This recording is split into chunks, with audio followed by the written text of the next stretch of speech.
the feedback, the audio behind me is a problem, and therefore I am going to relocate away from the air conditioner. Is that better? Yes, this is slightly better, and I'm going to go ahead and up my volume, and so hopefully this should do it. And we are officially live, so I don't mind going outside. That's fine.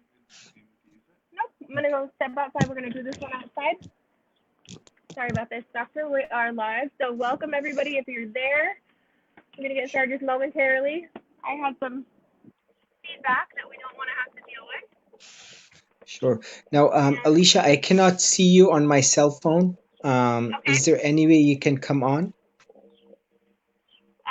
there? Let's see. Let me. Sure. Let me see what's going on here. I'm gonna verify that we're live. If anybody can hear us, just put like a thumbs up in the comments. Dr. Khan, you can't see me? I cannot see you, but I can hear you. I can hear you actually a lot better than what I did when we first started. Okay.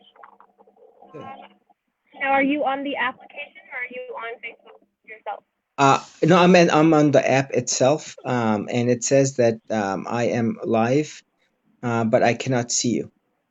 Now, if we can have Okay. someone else, if the audience can see you and I, that would be good if someone can comment on that. Let's see. We have got one viewer with us so far. We're just getting started. So if somebody can let us know that I see us both on Facebook Live. So I think we are, let's let it maybe a couple of people join us and get started. My husband set me up a little spot here. So I will be, yeah, we're just having people slowly join us. And we are both on video. Oh, that's my husband. It's Okay. not going to work, sweetheart. Thank you. Okay. Yeah, we've got, what's that? I'm going to go ahead and stay down here. Dr. Khan, we've got people just slowly coming into the live. But I Okay, see on that's good. Facebook we're I both. cannot, yeah, I cannot see you, but if the audience can see us, you and I, that would be great. And whenever you're ready, we can go ahead and get started, please. All right, let me see here. We've got a couple people have joined you. Can you just let us know? Yep, I see they see us both in the comments. So I am going to go ahead and ask that anyone that is here or joining us add their comments to add their question to the comments. Dr. Conan, we'll just let you start based on what Sure. you wanted to share. Yes. Good evening to everyone. Thank you again very much for watching.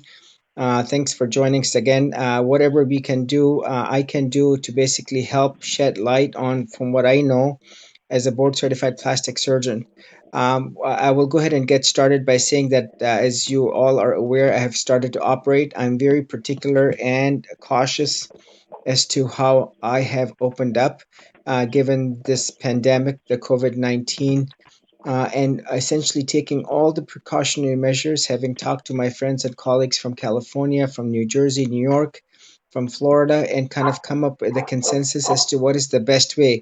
As we know, in Michigan, we got hit hard. And so, what I'm requesting of all my patients that they get the COVID 19 swab test, because as they come, we know within at least the last 72 hours that they have been negative, so that when the patients undergo the surgery, we know that they are not going to be potentially sick post-operatively from it, and that they will have a due chance to recover. This is a surgery that involves the chest. I don't want them to come in being not able to ventilate properly post-operatively, and I do not want them to necessarily be potentially be a victim of COVID-19 had they not undergone surgery. We want to make sure that before I operate, now the rest of the surgical centers here in Michigan are operating on patients without getting them tested, which is, I don't want to use the word scary, but uncertain. And I don't want to be in a situation where I am operating on someone who may potentially post-operatively become positive, and then their recovery will not only be compounded by the fact that they're recovering from the surgery, but also from the fact that they may be COVID-19 positive. And so for that reason, unfortunately, this is a test that I'm requiring just so that we are doing our due diligence and we basically are being very safe and we're offering the best and the safest manner, to the patients, again, for their own good, for their own safety, and taking all the precautionary measures from each and every single member by wearing the face shields, the N95 masks, and then obviously making sure that the turnover rate is not only the 20 minutes but the 40 minutes, and then giving adequate time between cases, having 10-hour days rather than 12, 14, 16-hour days, because that's gives the chance for the room for the operating room to be cleaned up. So again, I thank each and every single one of the patients to be very, very accepting of this. Last week, I ended up canceling the lady that I ended up doing today. She had received the COVID-19 test again, actually multiple times, just so that she would be clear of the COVID before she would proceed with surgery. Now, having said this, Alicia, please go ahead and please ask me any questions that the audience may have so that we can answer them. Also, my office manager, Lori, she put together a series of questions that anyone should ask their plastic surgeon so that they should get this feedback directly for them and from them in regards to how the surgeon thinks. So all the pertinent questions that anyone should ask any of their explant specialists, I'm going to go ahead and answer them so that you can hear it first and hear it from me in that format, so that when you do come see me, you can further reinforce or ask for clarifications, things of that sort, so that you become a more informed and a better informed patient. Having said that, Alicia, if you could please go ahead and get started with any questions. Yes, excellent. And please do enter any additional questions that you have in the comments as we go. Dr. Khan, I know that as a patient, those were things I didn't know ahead of time, what questions to ask. I'm sure there are a lot of patients right now that, with the additional medical concerns out there with COVID, are wondering what they should do in preparation for surgery. So, those who are looking to explant in the next month or so, what precautionary steps or questions would you suggest that they be asking to get ready for their explant?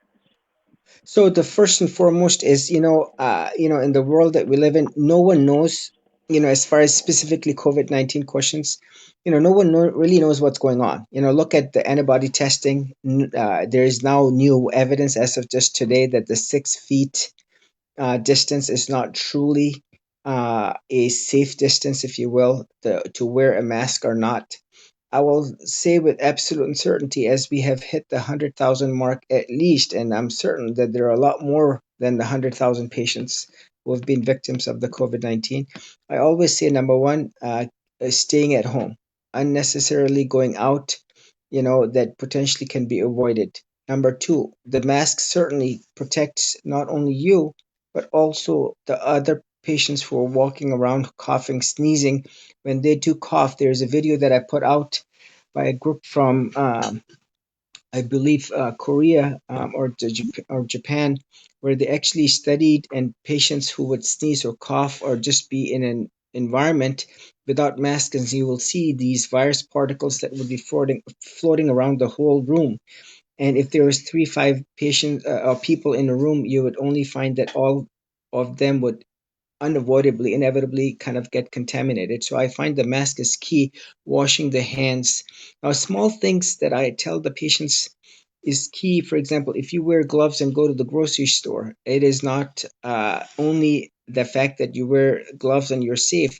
You cannot touch your phone. You cannot touch your face, for example, with the gloves. Just by touching the gloves, you should only be touching whatever, for example, you're going to buy, so that when you do touch your wallet to get your credit card out, for example, to make the purchase, that you remove the gloves so that when you touch your card, so you have to be very particular, about all of these measures because they eventually are responsible. I tell everyone treat the COVID-19 like you're dealing with someone with a flu, so that you don't want to potentially cross contaminate, avoiding that person. If one of your employees, for example, gets the flu, what do? They stay at home. The same thing. And obviously, when you do go out, you're wearing the mask, preferably the N95 mask or the K95 mask, the mask that works. It's been shown that these other masks are better than nothing, but certainly not the mask to wear. So as you see, my from my operating room, I wear the mask from 3M that I was able to get, and so that and these are available from basically online stores or local pharmacies or medical distributors. And again, very hard to get, no questions asked. Wearing the face shields, washing the hands, and again, I always say, it is very safe to go out for a jog or a run, exercising outside. Where, for example, you have a trail, a hiking trail that you can easily do very safely, keeping your respiratory status and your body in check. Not being obese, believe it or not, is one of the risk factors, as we know, and making sure that, small things like tight control of diabetes, watching what you eat, all of that eventually plays into how one does when they are faced with this virus. Now, having said this, we have to do our homework, and when I use the word do our homework, we have to be very careful that we use prevention as the cause of uh, preventing this problem from even getting to us. So what we did initially for the first or the last 2 months, quarantining and necessarily, as we move out, we go out only if and absolutely needed. Other than that, I've heard a lot of patients say, well, if I undergo surgery and I'm put under the knife, my body is immune compromised. No, that is far from the truth.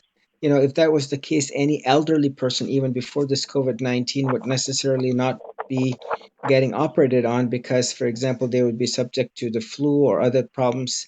You're immunocompromised if you have a bad heart, for example, or you have bad diabetic control, or you have underlying problems where you have COPD, or you have, for example, lymphoma, where your immune system is essentially compromised to begin with. It is very much safe if someone has the COVID 19 swab test, that if they're negative and they quarantine themselves up to 72 hours prior, when they do get the test, many of the centers here are offering same day or the test results within 24 hours, to be able to operate in these patients in a very safe and a very thoughtful way. And certainly operating at a surgery center is safer than, for example, versus going to the hospital, because as you can imagine, the number of different patients, different encounters that you will have. So hopefully that sheds some light as to what to prepare and how to prepare I think, for the surgery. yeah, I think it really does, and that should reassure a lot of patients who might be hesitant to follow through right now with their explant. That you feel you've proceeded very cautiously as Sure, far as and that. this is going to be not only true for the next month, but the month after, and for several months Mm-hmm. into, well, the next year. And this is basically going to be a way of life, unfortunately. So one might as well get used to it so that we minimize the chances of potential transmission. Or at least, if you're young and healthy, the 26-year-old, who would come for an explant, that she not potentially transmit this to her loved ones, Mm-hmm. for example, their parents or grandparents, because that's our responsibility that we must keep for our seniors. Good. Okay, that's really good advice for to really err on the side of caution so you can follow through and be healthy and get your explant. So that's good advice for preparation. Dr. Khan, I have somebody asking something. I had mentioned to some people on our page that you may or may not be willing to answer this, but we did announce that there was some censorship on your account, and I didn't know whether you wanted to. Somebody had asked if you would explain what that was about, So, if you're willing. I have done Facebook lives with other uh, uh, members, Darby, for example, and other ones, and it is not uncommon, as we all know, that many of the groups are being censored. Now, I cannot prove that. I do not know. I've been posting all along on Facebook. I was basically barred for 72 hours. I requested a an investigation slash an examination into this. I was told that given the number of Facebook employees, that that would not be possible. So having done everything like I have done, I do not truly understand as to why that happened.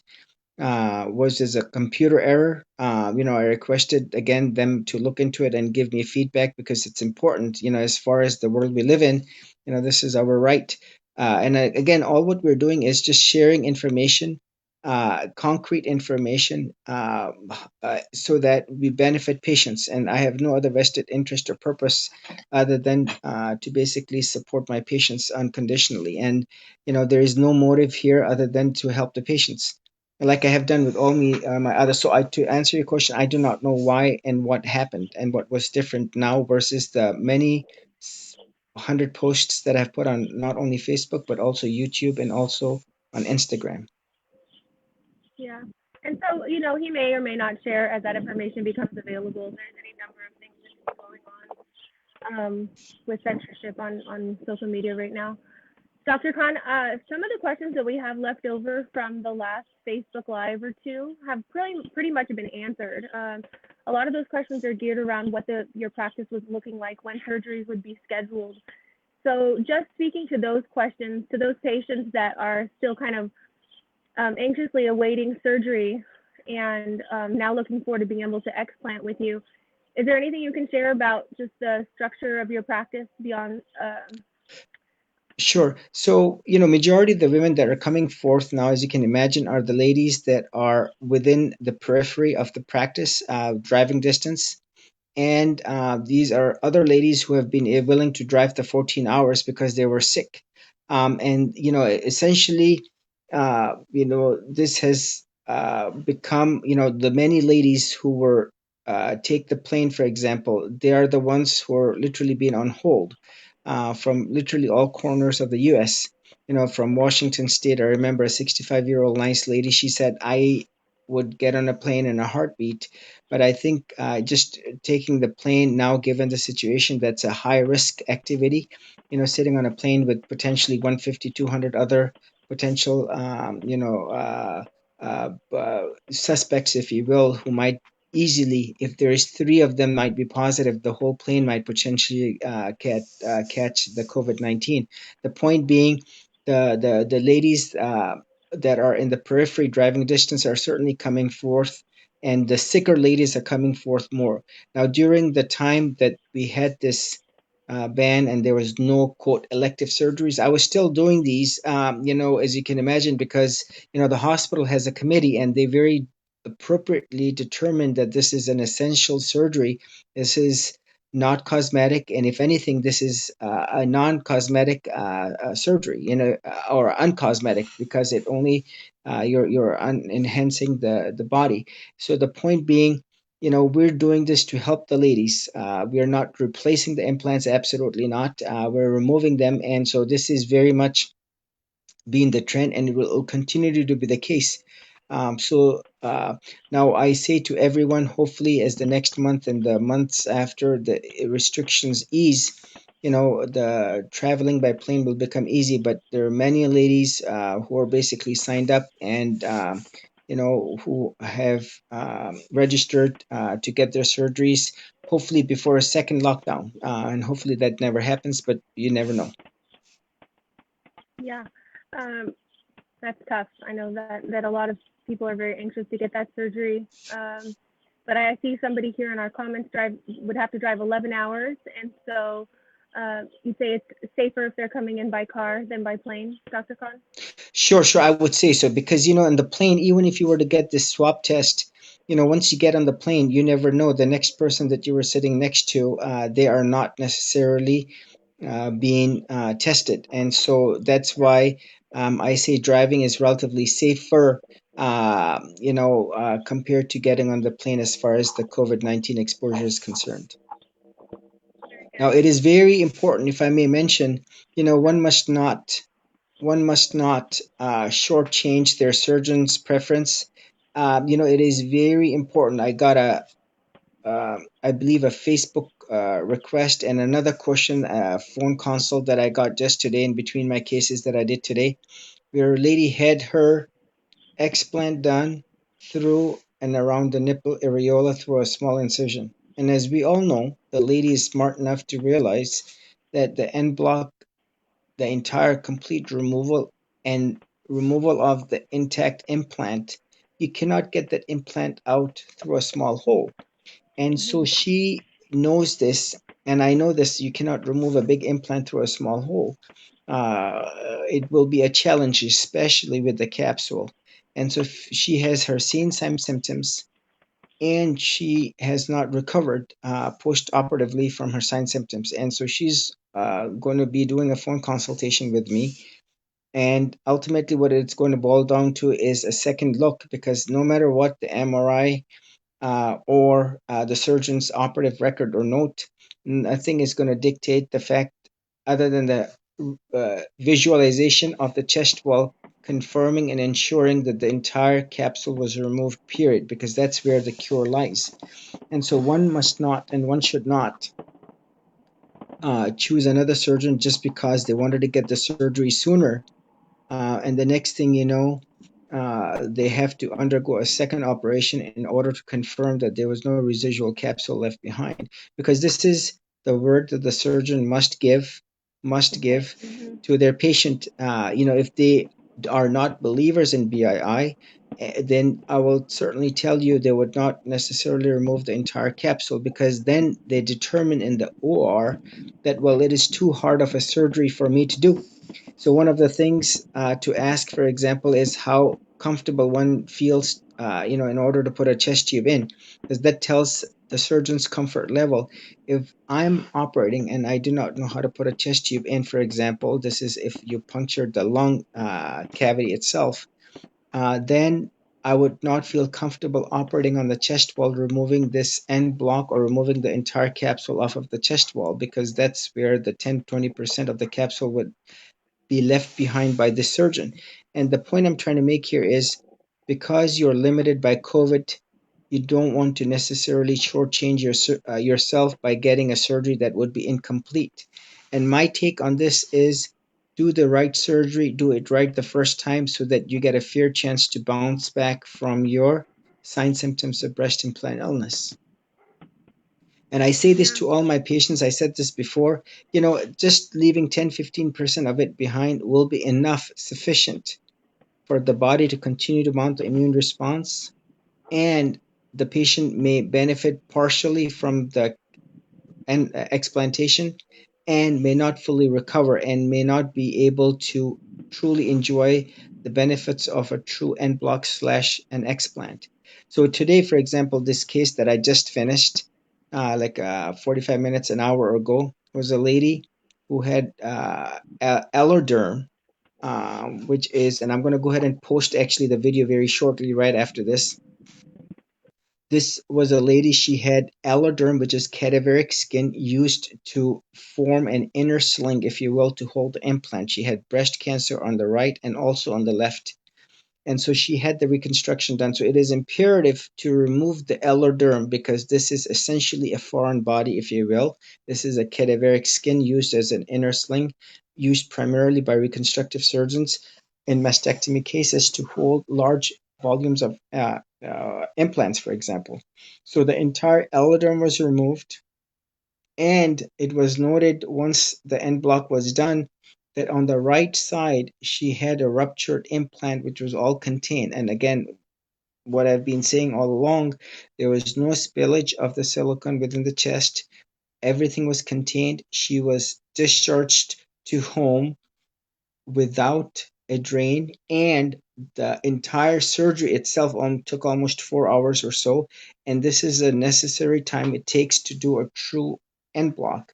A week ago, when I went and did the case that I presented last week, where you had a known rupture of the implants, and we knew that, and we saw that on the MRI report that shows free silicone basically next to the muscle, and that despite those findings that the entire end block was done in the fashion that it needs to, the lady was essentially discharged to home without drains, and she did very well. And she actually, as a matter of fact, just today drove back to her hometown, 14 hours driving distance. And the point I'm trying to make here is the end block is key. The determination by the surgeon that when they go for surgery, they are determined to do the end block. They are 100% fixated on the fact that the end block is going to cure the patient's misery and relief.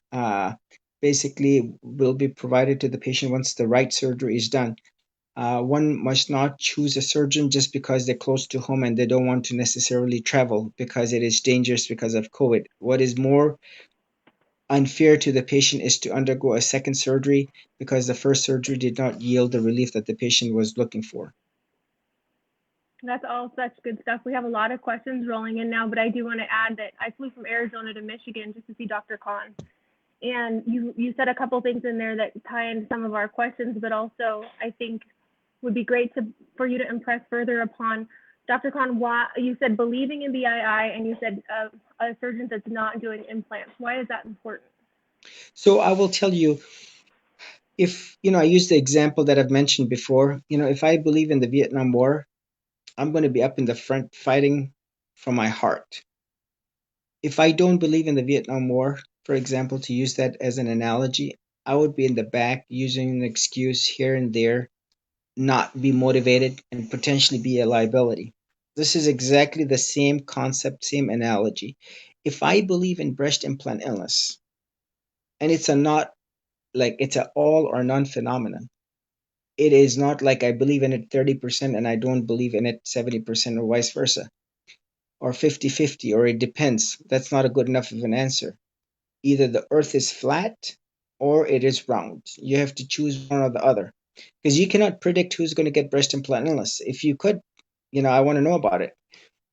If the person, i.e., the surgeon, believes in breast implant illness, he, with the right frame of mind, ethically, morally, spiritually, name it, whatever it be, cannot and should not be augmenting because then deliberately you're hurting the patient. And we know that the implants cause BII because you have literally hundreds of thousands of ladies, God knows over 500,000 complaints with the FDA that we know of, 350,000 complaints that were literally physically documented by the FDA that we know of. The FDA banning the implants in 92. And look at all these pictures and videos of all the ladies that have come forth that have benefited from explantation and their sign symptoms have dramatically recovered and improved. These are not placebo effects. And the point is, if a plastic surgeon believes in BII, they cannot and should not be augmenting because you're only going to be hurting the patient. Otherwise, you're not believing in BII. And you cannot tap in and say, well, I'm an explant specialist and I'm also an augmentation specialist because these are two contradictory, uh, basically conflicting interests. And you cannot, and one cannot say, well, it's okay to do both. Because the same person who believes in BII, and if we can use some of the other plastic surgeons who are only explanting, for example, Dr. Chun, to use him as an example, you can see he's very much motivated as he makes his preparation for his surgeries. He's totally programmed to do the end block. Now, that is not truly possible in all the patients, but guess what? He's fixated on doing it right from his heart because he knows he does not want any potential spillage. And 100% of the capsule is going to be removed if there is even a potential small tear once, for example, someone is dissecting off of the chest wall. The point being that the cure, the relief lies in the fact that the entire capsule plus the implant is removed as one set. And the person who truly believes in BII is the one who's going to be better able to do it. Now, one example that I can give is a very nice lady. She came to me from South Dakota, and it was not a long conversation I had. And I like to give this example, as she said it in the best manner that I can present it. She, within a 3 to 5 minute conversation, she had made the determination that she was going to come in and fly with her husband to get the explant done by me. And I said, well, this is too early. And this is kind of early on when I had not even had the Facebook, web page, and I had only just a few pictures and videos on YouTube. Well, she said to me one thing: you discuss whatever you do in the operating room, and I know what you do and what is your level of thought process and how determined you are to do the end block. And the second point she brought up was, I did not consider or think about it in that angle from the way she was thinking. And the fact that she said that, it all of a sudden made sense to me, was the fact that I don't augment and that I have never augmented. And I, as a board certified plastic surgeon, only explant. She said that of all the people, you would be the best person to go to. And this is exactly what I told Nicole Deruda, from Breast Implant Illness Support Group by Nicole, the big website with this over 100,000 patients, that we must have a list of only the explant surgeons who only explant and do not augment, because that is the list that truly flies and works, and that is what we need to be promoting, because we cannot promote these, quote, sorry to say this, selfish surgeons who will do augmentations and also explants and not explant right, because that is improper. And she understood, and anyone who is listening will also accept the fact that that is the right thing to do and the better thing to do, so that we can hopefully in 2020 convert 3, 5, 10 surgeons who will only explant, so that we can get more of a anecdotal slash now scientific evidence that we can collaborate with, and hopefully publish hard data, so that we can look at our patients just like Dr. Feng did and say, you know what, this is a real problem, and that there is a solution to it, which is to stop augmenting. So hopefully that helps. That does help. That's a great things to keep in mind, and definitely is the goal, is to, because as women speaking about what we're going through, it's so much more profound and powerful to have professionals and surgeons influenced not Sure. to Now, augment. yeah, absolutely. If I could just mention, I mentioned this in one of my other Facebook posts that I typed up. I want all of the ladies and their significant others, husbands, whoever it may be, moms, sisters, friends, best friends, other friends who have gone through the surgery, to kind of work together, be assertive. Now, I don't want you to be, I'm not saying to be rude or ask your plastic surgeons, just be very defined as you seek the answers, so that you get a very clear and direct answer. Well, I'll do the best I can. That's not good enough. Are you going to remove the entire capsule 100%?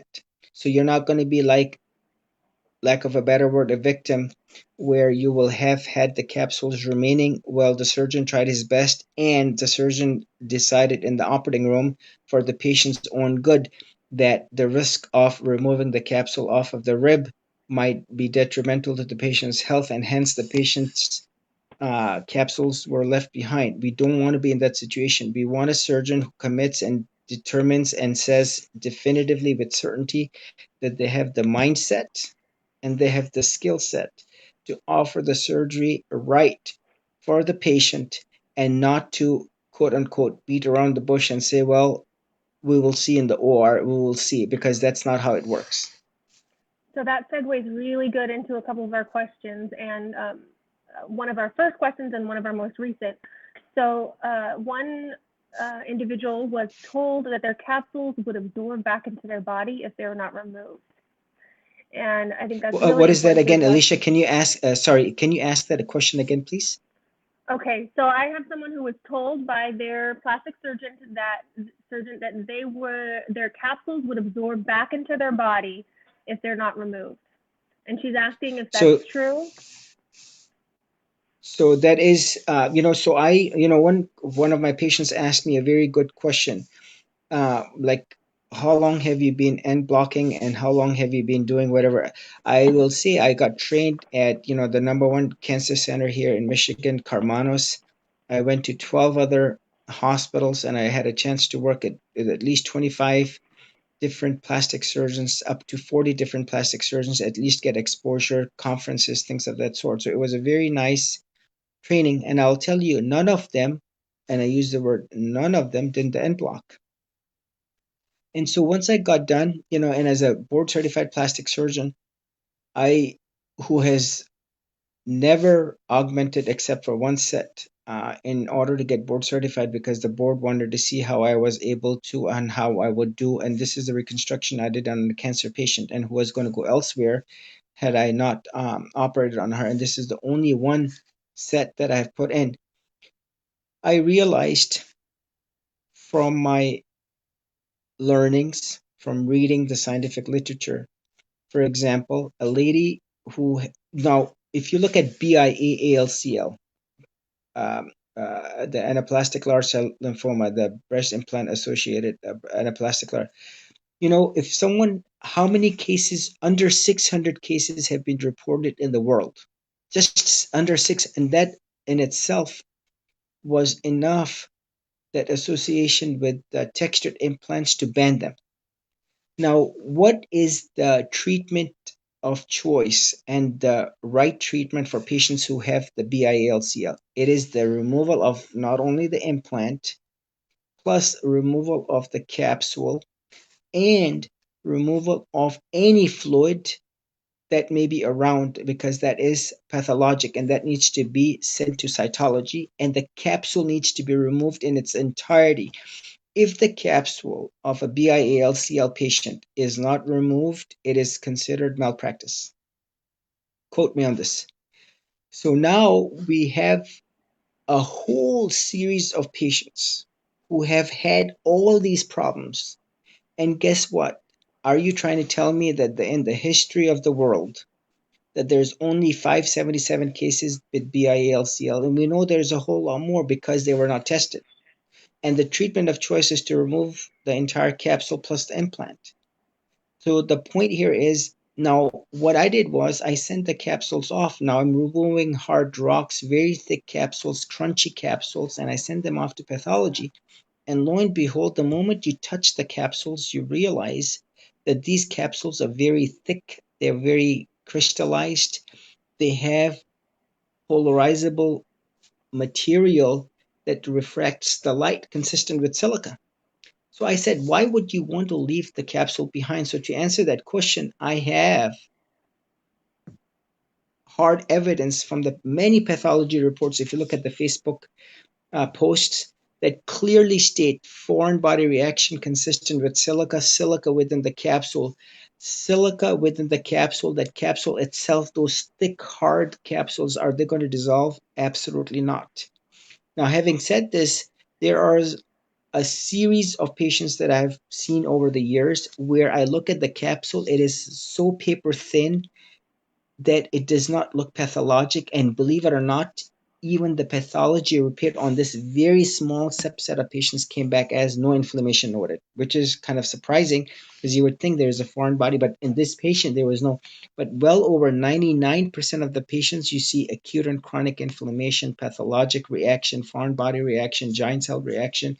And you see all these reports that state that this is not healthy tissue. And you can see it grossly too. So to answer your questions, the capsules have in it the silica, the capsules have in it the toxicities, the impurities, that irregularity that needs to be removed. And the only way you can do that is to send those capsules off to pathology so that they can look at it and rule out malignancy, rule out lymphoma, rule out BIALCL, and so that we have confirmation that whatever was hurting these patients is not toxic, is not malignant, is not potentially malignant or pre-malignant, for example. Mm-hmm. And so these capsules are not going to dissolve because they are very much hard and crystallized and thick from the many pathologies reports that I have presented that I continue to see on a daily basis. And doctor, can you describe what those capsules actually are and what portion of them you send off to pathology? So I send the whole capsule off to pathology so that they can look, dissect some parts of it. So as you will see, there is a Another report, for example, that I saw yesterday, it shows a chronic inflammation, polarizable light. And so the pathologist now has a chance to cut through and put it on a slide and look at it under the microscope. And basically, they're ruling out malignancy. So we know that it exists, but we do not know by looking at it grossly. Now, as you will see from the many videos, you can see the crunchiness of the capsule, the thick capsules as I cut through, the heart indurated fatty necrosis, the inflammation that's present. All of that is notable grossly and also further reported when the pathologist looks at the capsules. And as you can see from the many videos, the capsules are not healthy appearing. They are all reactionary. It is a direct reaction to the implant itself. So some patients, their capsules have very thin, like non-pathologic appearance to them. On the other hand, you will see hard, thick, rock-like crystals that form, slates essentially like cement that basically form around and essentially cause that contracture. So you have a whole series, and the vast majority of the times when I touch the capsules, I can tell that these are indeed very much pathologic. Sorry, I had myself muted there. Would you describe it as something of a protective barrier or scar tissue Yes, it's a scar tissue. So around it? essentially, whenever we have any foreign bodies within our system, for example, be it a pacemaker or a lap port, or for example, titanium screws, to reconstruct the hand, you will find the body in itself inevitably forms this capsule shell around the scar tissue in order to wall it off. For example, even patients that have a ruptured appendix, what happens? A patient gets a ruptured appendix, the body itself walls off the abscess, kind of locks it up and compartmentalizes it, such that in an effort to protect the body. This is how God made us. So the body itself is very smart about forming and shelling any foreign body, whatever it may be, sometimes even suture.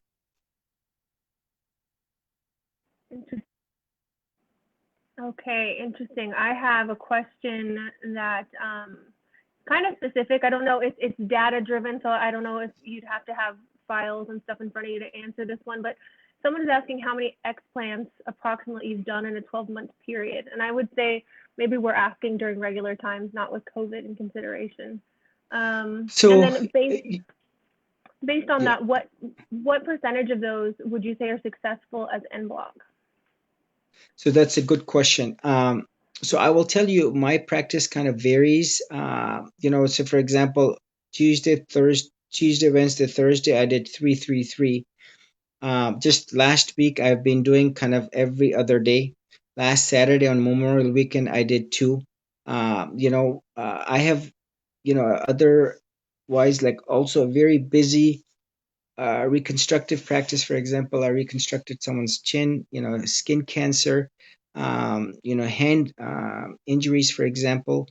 And this is what I was doing when I was not augmenting, and I continue to explain from the very beginning of my practice. So, there's approximately, I would say, 400, 300, 400. I do not know. If I were to kind of come up with a rough estimate, I've not truly looked at this. Every patient is, uh, for example, today, my first case that I did was a paniculectomy and an explant on the same patient. So there's other procedures that I do that I enjoy doing. Explant surgery after some time becomes monotonous because it's essentially the same surgery. As you will see on my Facebook posts, and also my YouTube videos, I do like hand, thumb reconstruction, other unique surgeries like nerve repair. I do a lot of uh,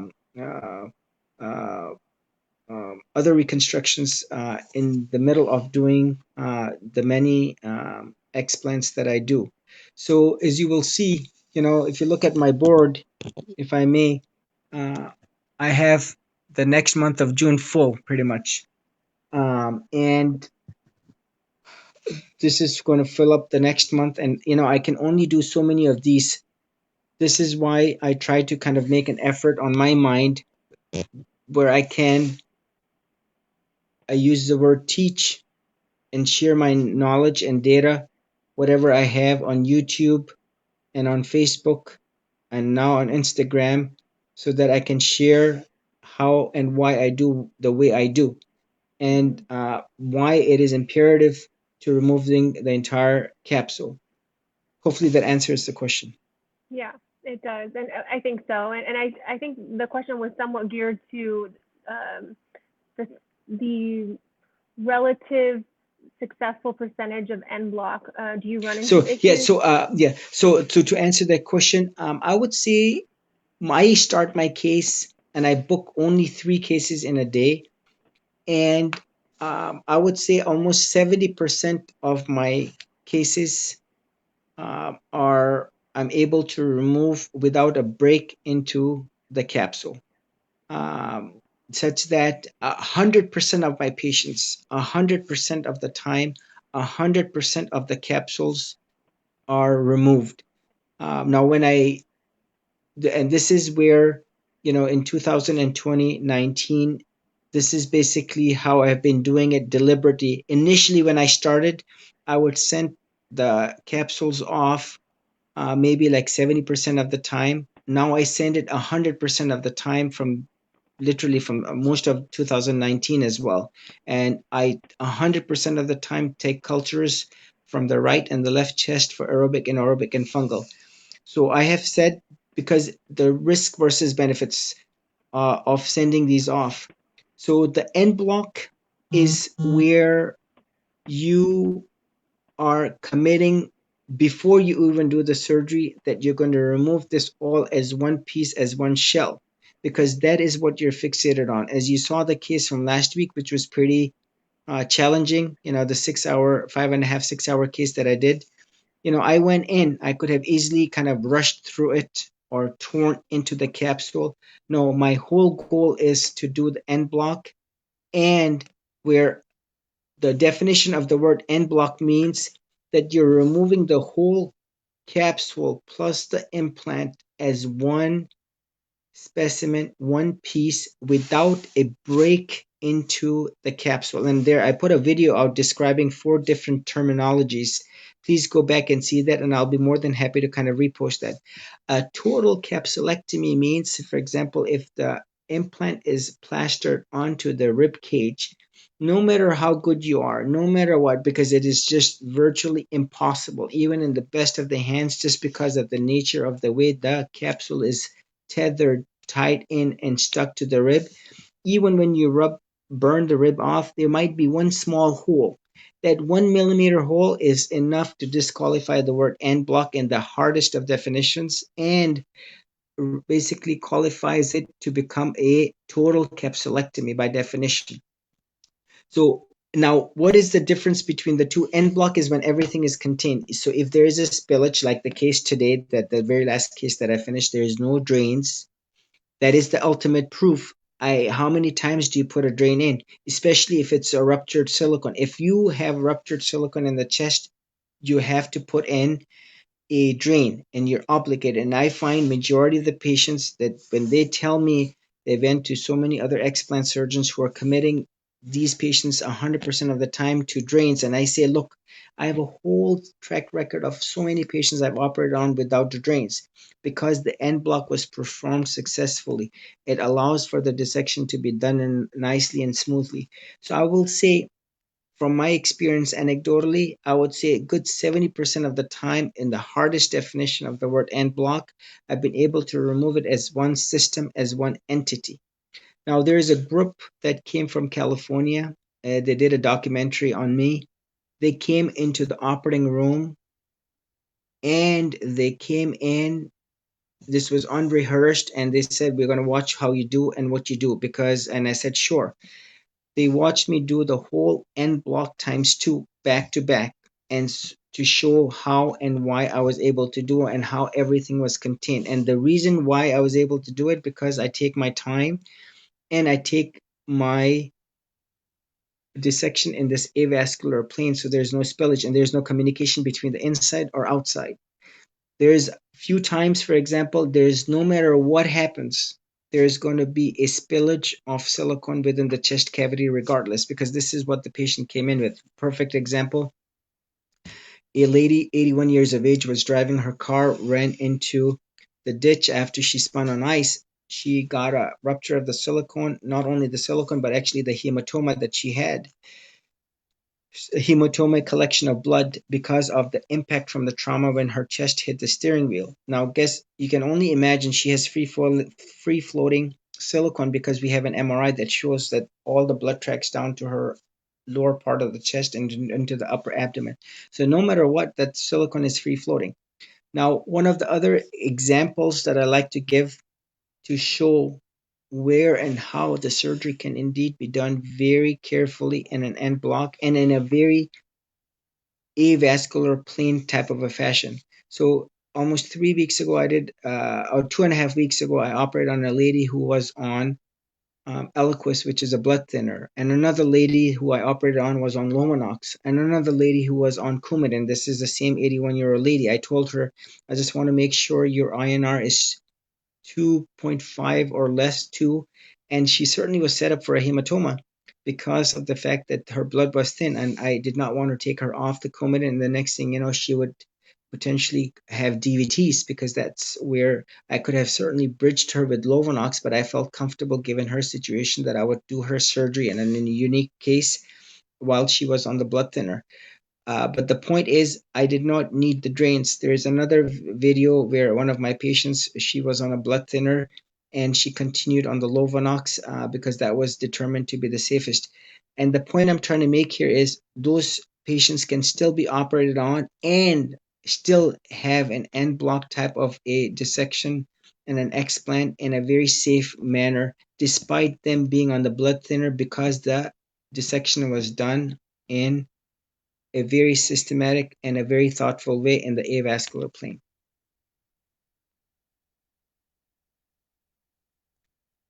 Alicia?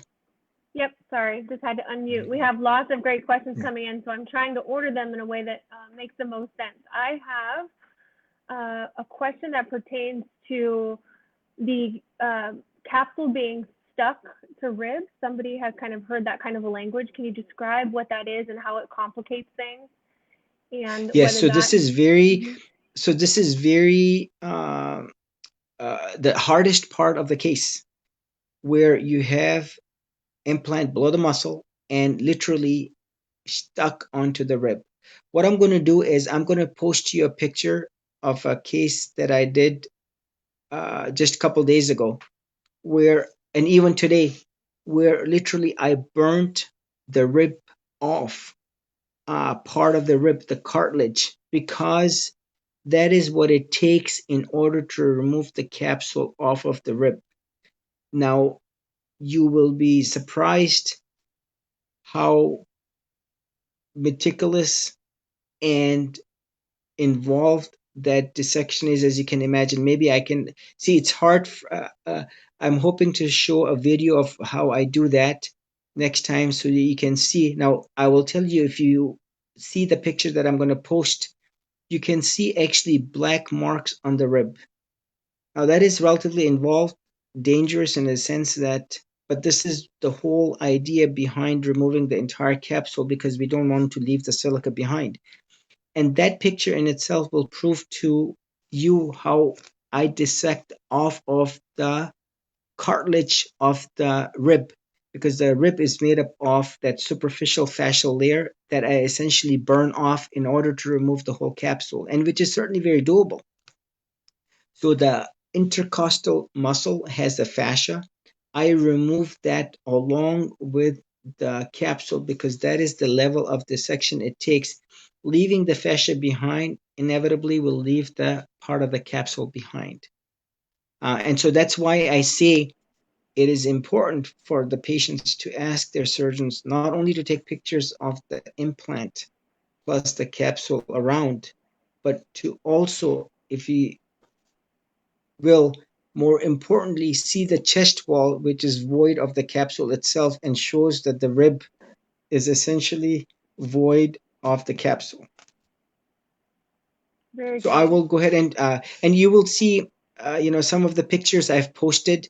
Now, I've not posted a lot of pictures of the chest wall itself, but you will see as soon as we get done, I'll post a picture of the dissection off of the rib, and you will see that the rib is essentially black from the bovie that was used to basically lift off. That other video that I posted last week, last Thursday, where I did that dissection of the implant that had adhered to the rib. And again, this is all removed in an end block fashion.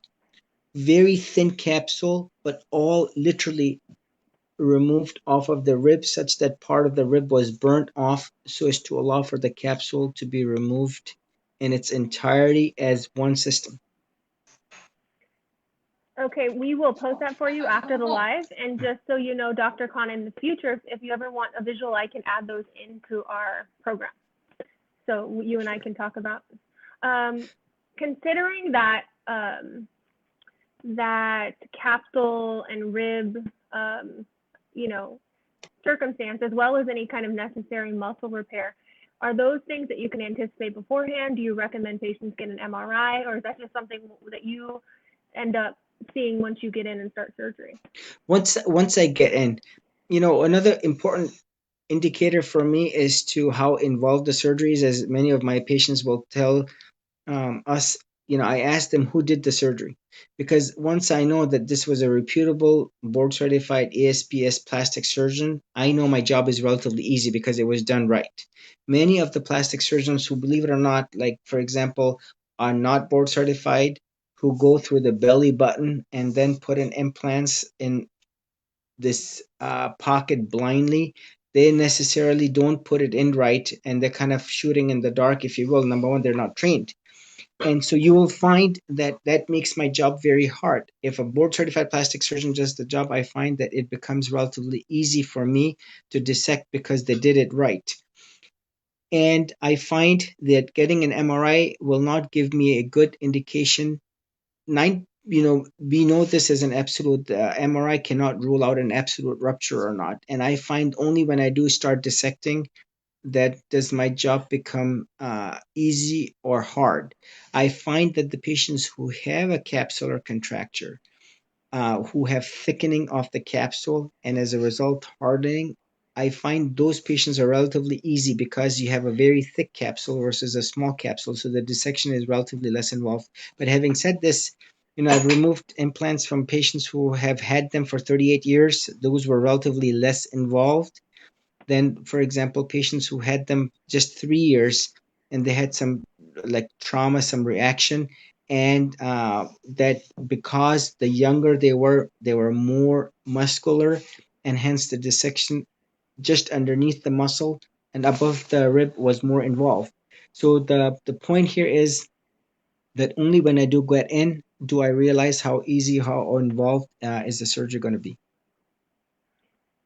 So majority of the patients, for example, the same lady that I did a week ago, to use her as an example again, she and I talked. She had implants from 1986. She had 3 sets. I wanted to make sure that there were not 2 capsules, potentially one above the muscle, 2 below, in order to define very clearly. I knew that she was going to have ruptured implants because of the pain she was experiencing, hence her desire to remove the implants and the breast implant illness symptoms. So I had her, and this was a phone consultation that I had done. And I said, it will be right and only prudent and smart for you to get the MRI. It will help me understand the dissection better. So, for example, if I know one side has just a contracture, it's painful. The other side we know is free floating silicone, for example. I will do the contracture side first so that I don't necessarily. I will do the easier side first versus the side that has a known ruptured or a leak. And so that will plan the patient's post-operatively stay better. For example, if I do end up deciding to put in drains, if it's a ruptured implant, that she may decide to be here 7 to 9, 10 days, whatever it may be. So it will, and again, helps me plan the operative day better. So normally I tend to put those patients in towards the end of the day because I know they will be longer, so I don't have my other 2 patients waiting, for example. Very good. Doctor, I have several people asking about whether or not you recommend an MRI before surgery. Is that something that you recommend? So getting an MRI is, relatively safe, number one. Number two, it gives us more data. Number three, especially in an area where many women unfortunately have chosen not to get mammograms because they feel uncomfortable with the pressure that they're going to do on the chest to get a good mammogram reading. I find that it is a good screening tool for me. Now, the MRI that is done in order to rule out a leak or a rupture is an MRI that is done without contrast. And MRI that is done to rule out malignancy, cancer, mass is an MRI that is done with contrast. So, in a patient, for example, who's 59 and who felt like a lump or a mass, I say you have to go to a breast surgeon. And inevitably, they will get a mammogram slash an ultrasound and maybe straight to an MRI if the patient chooses not to get the mammogram because we need to work up this mass. And many patients that are from out of state who have a questionable pain, I always say get an MRI. And remember, this is FDA dictated. If I may use them as an example, they state clearly if a lady has a set of silicone implants, then at a 3-year mark, they need to get the mammogram, and then every 2 years there onwards to make sure that there is no potential rupture. This is the guideline that the FDA put forth. So it is no radiation, and to get the MRI without contrast, other than a patient being in that chamber for an hour, we have a lot of information that we can gather, and it never truly hurts to find out and plans the operative day better. Now, if we don't get it, it's not going to change my management, but it certainly helps plan for the operative day. It's not going to be crucial for me, but I always find from my case, and as you will see from the many, many phone consultations that I've done, I always want to and prefer that the patients get an MRI. Very good. This question is very specific, so I'm just going to read it verbatim. Can you hear me, Dr. Khan? Yes. Okay. It says, looks like it. Sorry about that. Give me 1 second. The computer scrolled up. It says also, what are your thoughts about mammograms, especially when a previous MRI has shown bilateral intracapsular rupture? So the mammogram is not a tool to look into any leaks or ruptures. It is a tool to look at malignancy, breast cancer. 1 out of 8 or 9 women are going to get breast cancer. So I don't want to be operating, and the next thing you know, I run into a mass or a cluster or irregularities that I will inevitably send off.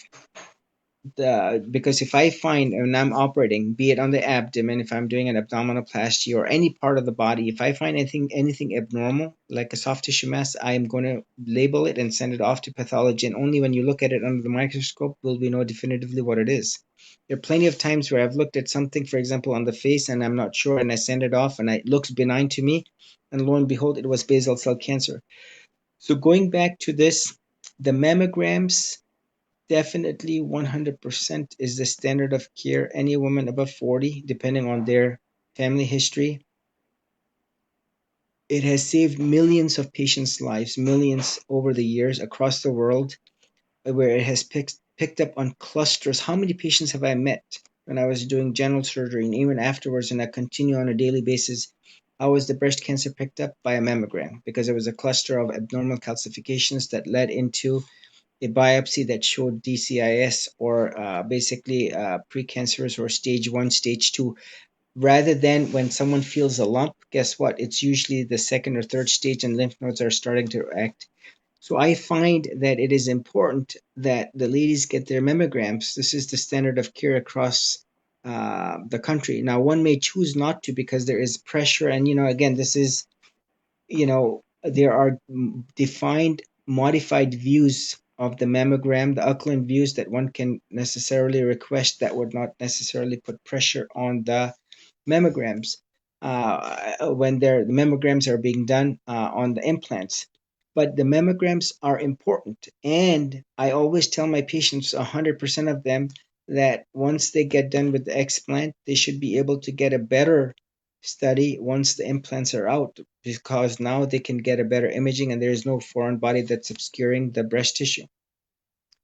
uh, as you will see, many patients, for example, another consultation I did, the lady had her, last mammogram, let's say 13 months ago. I tell her, depending on what her timeline is, if she wants to get her explant next month or the month after, she hold off on her mammogram, because the mammogram that she gets in 3 months, it will be the better mammogram than, let's say, if she were to get a mammogram with her implants. So again, all what we're trying to do is mammograms pick up on breast cancer relatively early, and they have certainly saved millions of lives, and they are an important tool and a screening tool and an effective tool. Now, if there is anything suspicious, there's different biorads categories that will dictate as to what, maybe an ultrasound, maybe an MRI, maybe a biopsy, what are the different, or maybe getting another interval. This might be a screening mammogram. This might be a diagnostic mammogram. This might be a 3D digital, so there's different ways how a lady can be worked up. But certainly mammograms are key and crucial, and they save lives. And this is per protocol. Every woman per protocol needs to be on a screening protocol, just like colonoscopy. Now, a lady came in and I asked her when was the last time, and she felt like, I'm here for an explant. And I say, you know what? Anyone above 50 needs to get a colonoscopy unless someone in the family got it at an earlier age. This is the standard of care in the country, and colon cancer is the number three, killer. So we need to make sure that, just this colon screening, how many patients have come back that came for a hand injury and I just screened them. And they were very thankful because I asked them that they had a precancerous polyp that was picked up. So Dr. Khan, hopefully that answers the question. Yep. I no, I do think so. Some women are concerned with mammograms worsening a rupture. Is that a concern that you have at all? That is true. Now you will see it now. Sometimes in order to get a good imaging, you have an implant, there is a contracture. For example, they may have pain. And if you only press the chest against a hard object in order to get a good imaging, that is certainly unnecessary undue pressure. And I totally get that, and I accept it and I honor it if someone is willing to not get a mammogram. And see, this is another reason why one must not augment, because it absolutely, if you ask me, and you can imagine, obscures a good mammogram. That alone is a reason to not augment, if you ask me, amongst the many other reasons we have discussed. So if someone says to me, I did not get a mammogram because I have a contracture or it hurts or I don't want to necessarily potentially rupture, uh, I get that. But this should not be a reason as to not get another imaging to rule out potential malignancy, for example. Very good. We have about 19 minutes to go if we stay on time, and I want to make sure Dr. Khan's able to go through those four main points that he wanted to go over. This is an awesome session. Your questions are great. We've got quite a few. I'm going to just kind of give them to you, Dr. Khan, probably about five that people are wanting answered. Is that okay if we Yes, yes, rapid please, fire? absolutely. Yes. Okay, so we'll just stick on that mammogram. Someone is asking if surgically, if there's any way to identify in surgery if rupture was actually caused by a mammogram. A woman was sharing a story about how she ruptured just shortly after she got a deflation. I will not be surprised, because whenever there is a mechanical pressure or force, like a you know how many times have I heard where a lady came to me, she said she was riding her bike, very benign, and guess what? Another person ran into her and they hit her chest. Another lady came to me, she had a car accident, seatbelt hit. We're always traumatizing our chest. The ladies certainly Mm-hmm. more, because you have the volume. No Mm-hmm. one can prove that, for example, someone was sitting on their couch on the computer Ah, typing. that's me. All Mm-hmm. of I know I and the next thing you know, they hurt that all of a sudden their chest deflated, right? Because the saline implant ruptured. Just doing nothing. Like what could be more benign than just typing on a computer? No one can prove anything. Even like say for example COVID-19. Someone comes and says, "Well, I got COVID-19 from your facility." Well, you were at the grocery store, you were in the hallway, you were somewhere. No one can prove that, right? Lots of factors. Same thing, and this is where no one can say I got it from the mammogram, or someone pressed so hard I felt pain from that day. It's maybe it may truly be a rupture, but see, no one can necessarily prove it. Yeah. If this And was just the so you, case, yeah, if this was the case, no one with implant would ever get a mammogram. Now, having said that, I will right. tell you this is very true. People who have implants, the good mammogram is very hard to get, and I will tell you it's not going to be the best of all the studies. And how many times have I heard ladies say, "Oh, it was an inconclusive or not a good view," because it was the pain that was preventing the patient from getting a good mammogram. Very good. And just so you ladies know, that's my story. I was typing a paper on women in leadership, went to take a shower, and had a complete deflation out of the blue. So pretty wild. Didn't take Just like that. Yeah. yeah, no collision with anything, no force. Okay, so we have a question kind of going back to capsules. What causes a capsule to stick to the chest, Dr. Khan?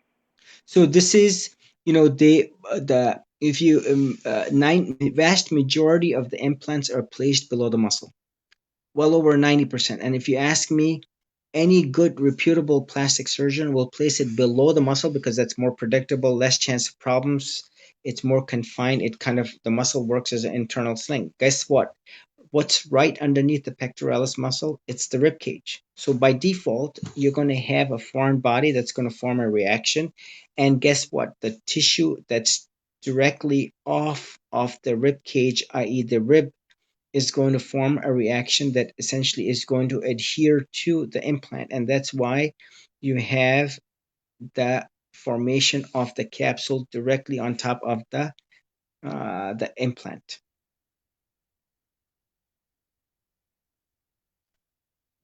So hopefully that answers the question. It's very analogous to, for example, someone gets like a knee replacement, for example, or like that's a good example. The capsule is going to be directly on top of the implant plus whatever is right next to it. And in this case, it's going to be muscle. It just so happens to be on the chest. It is underneath the muscle, the pectoralis. And what's underneath the pectoralis? You have the serratus muscle, and also depending on which part of the chest you're on, and then you have the fascia of the intercostals. That's directly where the capsule is going to adhere to. So proximity. Yeah. Yeah. Sorry about that, guys. I'm trying to use a mute this time because I had some debacles with kids last time. I apologize. Next question, Dr. Khan. What is the difference between a capsulectomy versus a capsulectomy? Those are the same words. So I think somebody's trying to. Capsulotomy, I'm assuming capsulectomy and capsule. Now, there is a video that I put out almost a month ago or 2 weeks ago, 2 weeks and 2 days ago, where I basically defined four terms. So I want you to please be on the lookout, or maybe Alicia, you can kind of bump it I'll up repost so the it. ladies can review it. Yeah. So there is a term en bloc. There is a term total capsulectomy. Total means 100%. Capsulectomy, ectomy means removal. Uh, then there is a partial capsulectomy. Partial means not 100%, like 90%. Ectomy means removal. And then there is a capsulotomy. So what I do is I describe in four columns what each one means and how I kind of draw an implant plus the capsule. And if you probably have to listen to it 2 or 3 times in order to truly comprehend what each one of those terms mean. And you should be able to find it where I describe exactly what those four definitions are, and so that there is no confusion between the plastic surgeons and the patients. Now, I myself, when I mention en bloc in the world of medical literature, no one truly comprehends what en bloc means except for the many ladies who are well versed and understand what en bloc means. If I send, many of the ladies submit their paperwork to insurance and they're like, what is end block? So I write down end block 100% capsulectomy, which means to them what exactly the end block is by definition, that it is 100% capsulectomy. It is all encompassing, if you will. And doctor, when there is a portion of that capsule stuck to the rib cage, is it always possible to get a full M block? Yeah, and so you can maybe not necessarily remove it and block as one piece, but 100% of the time, 100% of the time, I can remove it 100% because of the way, even if it's plastered and even if it is adherent, you burn part of the rib off.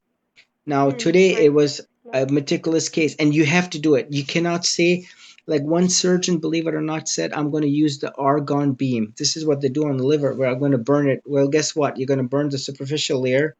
Or someone says, I'm going to use the bovie cautery and I'm going to burn that. No, you have to physically remove that capsule, like literally scrape it off such that you're removing part of that cartilaginous part of the rib, such that that burns off so that you have zero capsule remaining, period.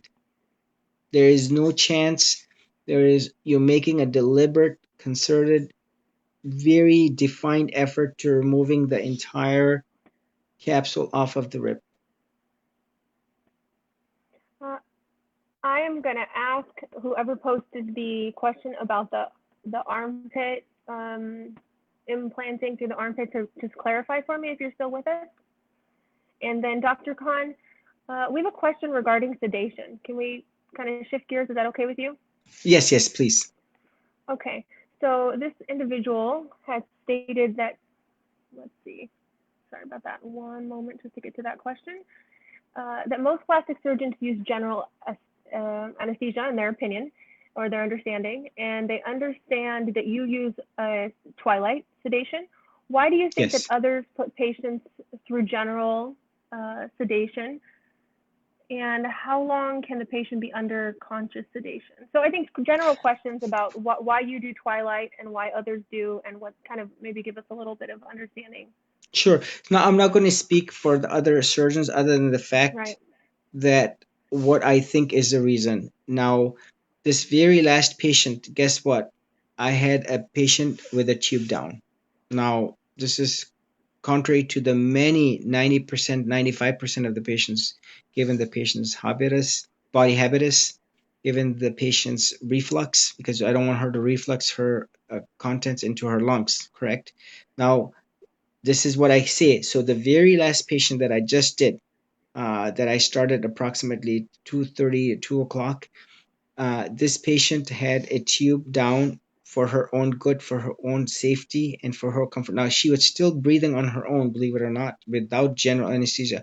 Now general anesthesia is the highest level where you paralyze the body and you have a machine, the ventilator that we all know from COVID-19, essentially breathing for the patient. When you paralyze the body, you cannot be basically not having paralyzed, because then the machine is going to fight the patient or the patient is going to fight the machine.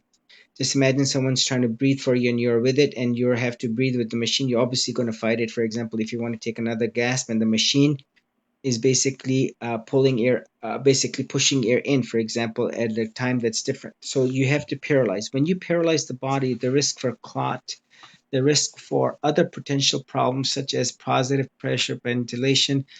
Nowadays, if someone, for example, has COVID-19, let's say it was a false negative test, but let's say, for example, they had it back in their nasopharyngeal area.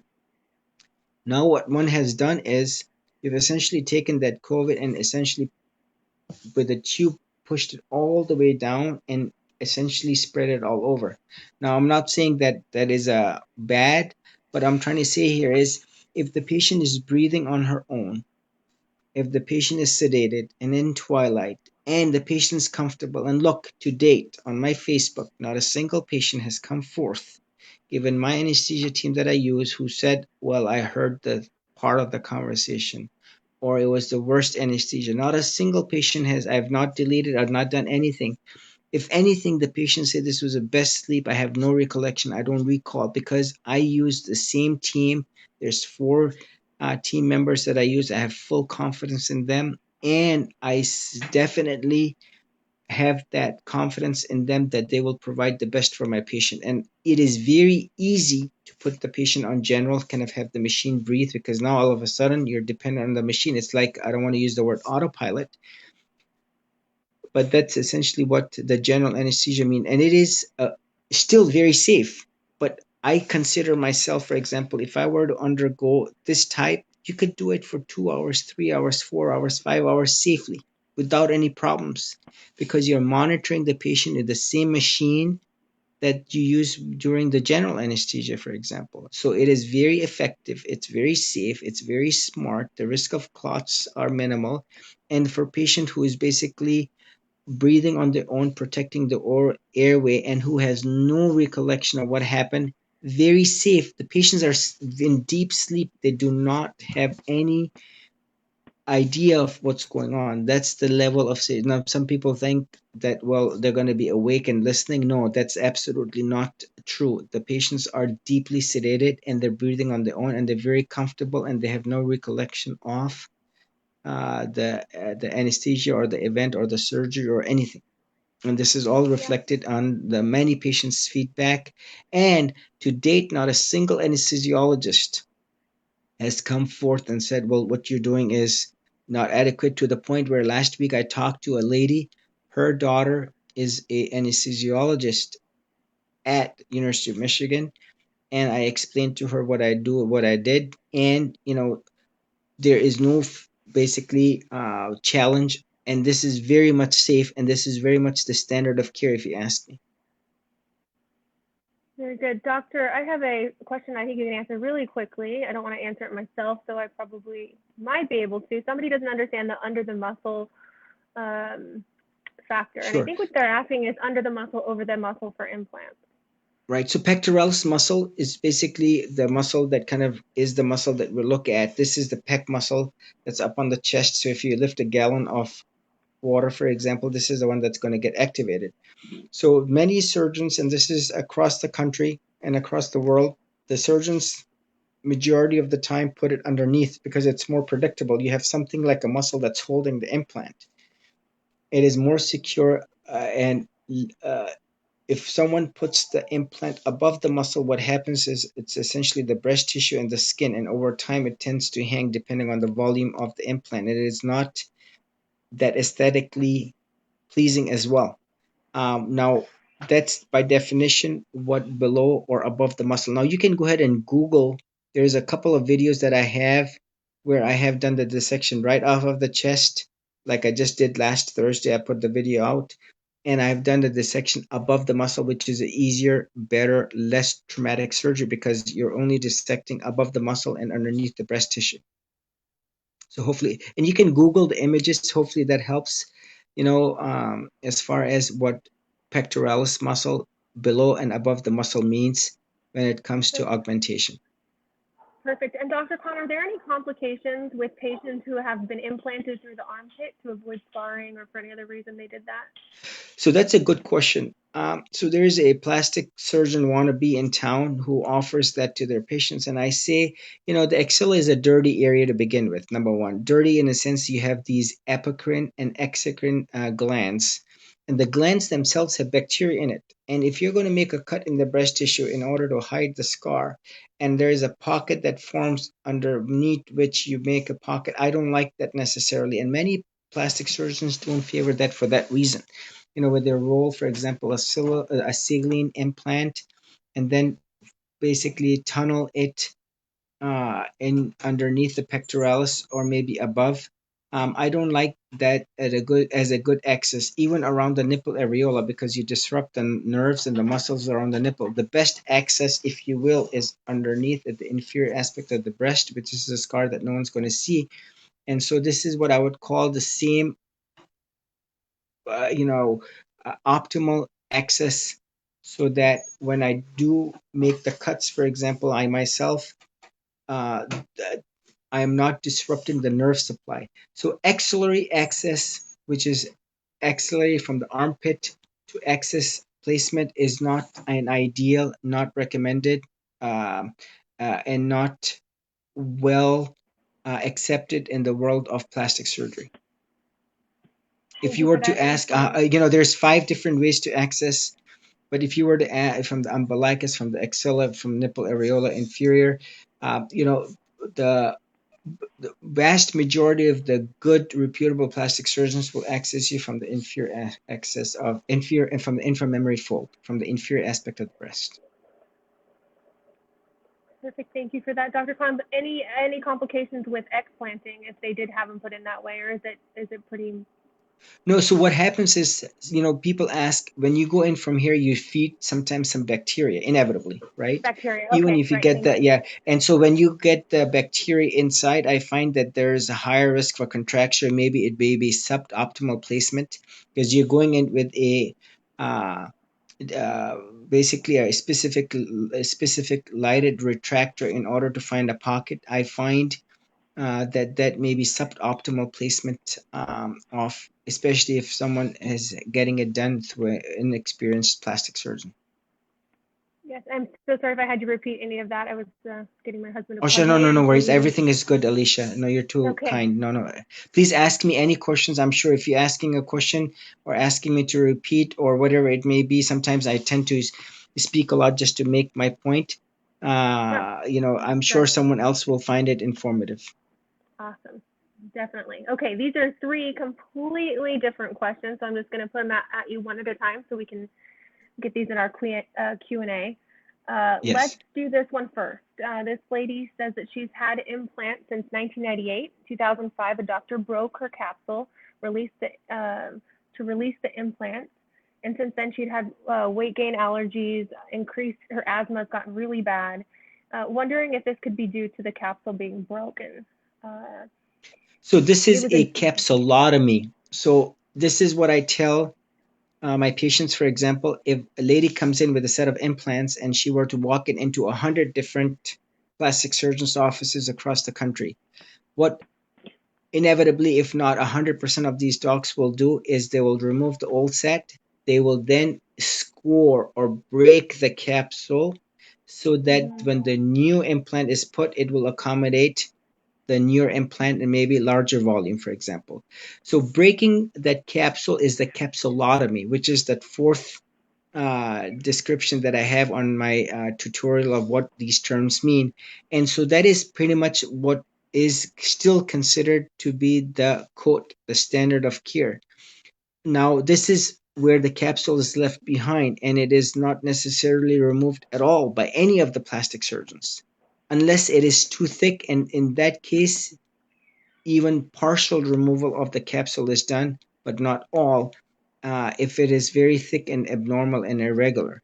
So, to answer the question, uh, breaking of the capsular wall is very much the norm, and that's very much done on a routine basis by a vast majority of the plastic surgeons. so I think And you so, you they're gave us a bonus. Go ahead.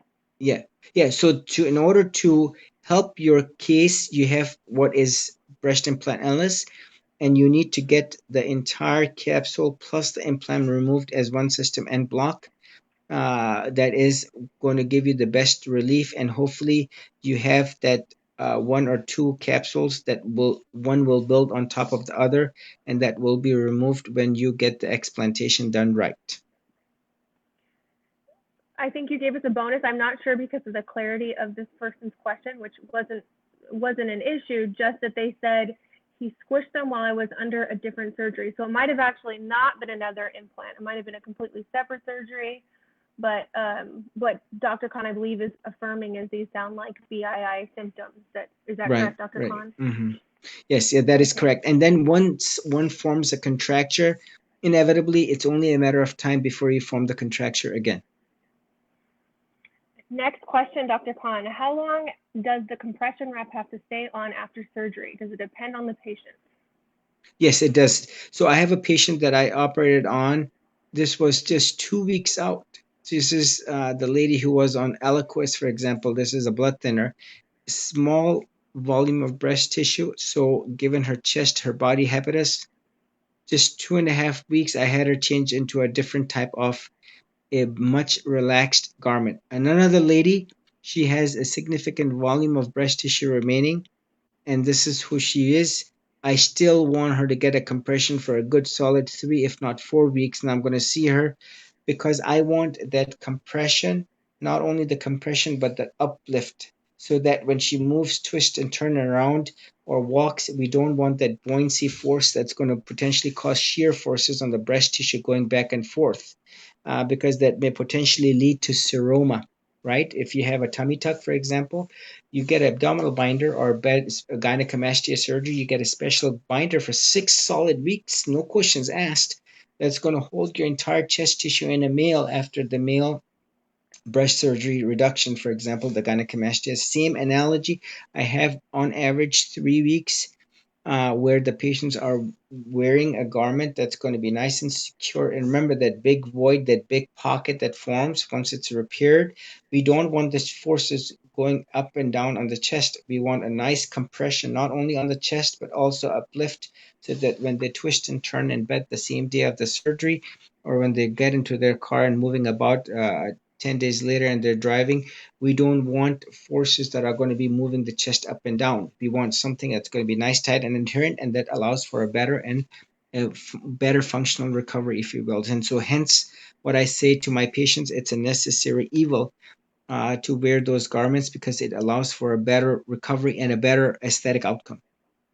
So, another lady, for example, who has, relatively speaking, large, chest volume that remains after the surgery, we I will have more of a precautionary measure on her, especially let's say if she's on a blood thinner, for example, because I don't want a potential seroma or a hematoma, for example, from forming, especially with, and the uh, compression is a vital part of any aspect of plastic surgery, be it a tummy tuck, like I said, or a gynecomastia, or for example, any reconstruction that's done, because we don't want the skin to be moving back and forth.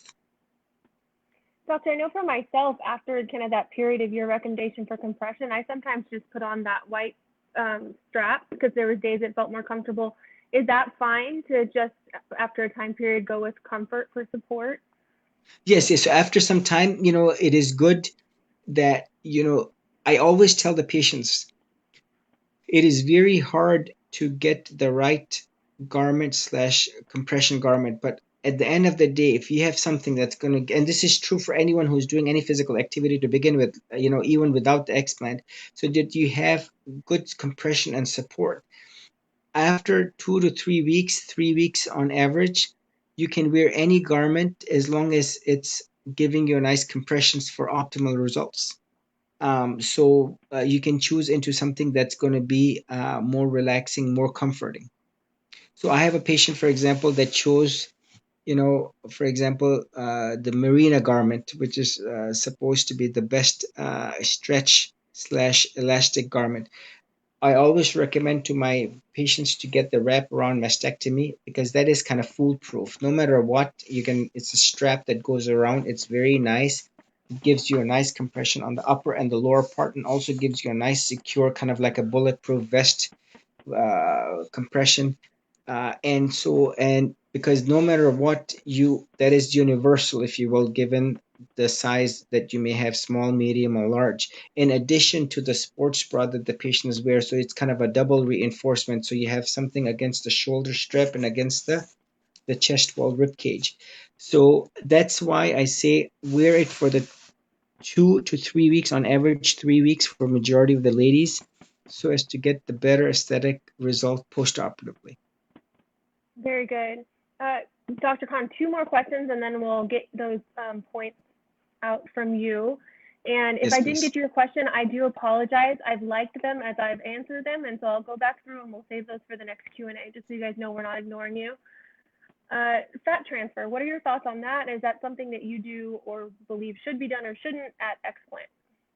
Sure. So at the time of the explant, the goal of the operation is one, to get the entire implant plus the capsule out as one system and block, leaving absolutely no capsule behind, period. Leaving a capsule behind is basically you have done the patient disservice. You have done the patient not given the chance the patient for a cure. Now, if you do a fat transfer, you have to take the fat, and this is very well defined in my mind and in my experience. If I take fat and I inject it on my face or someone else's face, this is the most perfused, well blood supplied part of the body. Even in the best of the hands, using the Coleman technique, 30%, 40% of the fat dies, even when you inject like a cc on the face. This is the best blood supply of the body. If you take the same fat, Alicia, as you can imagine, and everyone else who's listening, and you take that fat and you inject it on the chest, which has that big, huge cavity, you can only imagine what percentage of that is going to die when you inject it into that big hollow space, right? Let's say I inject 100 and 50% of it dies. You're going to get fat necrosis, potential infection, trauma, and 100 cc's is really not much. And let alone next year when the mammogram is done, it's going to pick up on these irregularities, hard nodules, which might be fat necrosis, which might be potential malignancy, God knows what, and it may lead to unnecessary uh, anxiety, about what's going on. So I say, I don't believe in fat transfer at the time of the explant. The, it is a 4 hour commitment. The goal of the surgery is to do the end block, do the removal of the entire 100% of the capsule, sincerely, delicately, taking your time. Other plastic surgeons I find get fixated on doing the lift and kind of wrapping up. Any time that's more than 6 hours on the operating room table, it has been shown to cause more problems with infection, DVT, wound breakdown, other problems. So the point I'm trying to make here is you don't want to be on the OR table no more than 6 hours. And so the point here is do the right surgery, do the end block, take the time to dissect. 95% of my patients don't need a drain for that reason because I dissect very nicely, very tactfully in that avascular plane so that the blood loss is usually 1, 2, 3, 4, 5 cc's, 5 drops or less. And as you have seen, and that it leads to a better outcome, less pain, no need for a drain, and less disturbance of native natural tissue, especially when it's done below the muscle, because I have not been anywhere near or around the nipple areola or the breast tissue, and I don't want to distort that natural anatomy that the patients come in with. And So I'll go hopefully ahead and that add, answers the question. Yeah. yes, absolutely. And I had a question come in that's related to that. So your feelings on lift, I know when I went in, that wasn't something that we were looking at doing at the time of surgery, and then afterwards didn't need it. So what are your thoughts on that, on doing a lift at the time of explant or later? Right, right. So the lift, again, see, if you look at majority of the women, almost not 100% of the women that come, when they have the implants, you can see they have engorged, dilated veins, they have inflamed tissue, they have contracture, they have pain, they have something going on that's bothering and disturbing them, correct? You Mm-hmm. don't want to take that dissection around the, in order to do a true lift, you have to do the lollipop incision and all the way down in an anchor. You don't want to be dissecting all of that tissue above at the level of the nipple areola and the breast tissue and suturing that inflamed angry tissue. Now, many patients are getting it done and they're getting good results, quote unquote. But I will tell you, I just posted a picture the other day. There are many factors that are involved in how the patient is going to bounce back post-operatively without a lift. And most of my patients do very well without a lift. And they're surprised that how well they look and even better than when they had implants. Now, patients will accept whatever I'm saying. These are not my words. We don't want to necessarily, in order to do a true end block and to be committed to doing an end block, you have to commit for 4 hours. In order to do a true lift, the nipple areola, anchor incision, and all that, that in itself is a 2 to 3 hour process at least. And in order to do this, it's going to be a 6 hour. You cannot do it in 3 hours or 2.5 because then the fixation of the plastic surgeon becomes on the lift and not on the end block. And no one can glide and run through an end block. And this is where the problems then arise.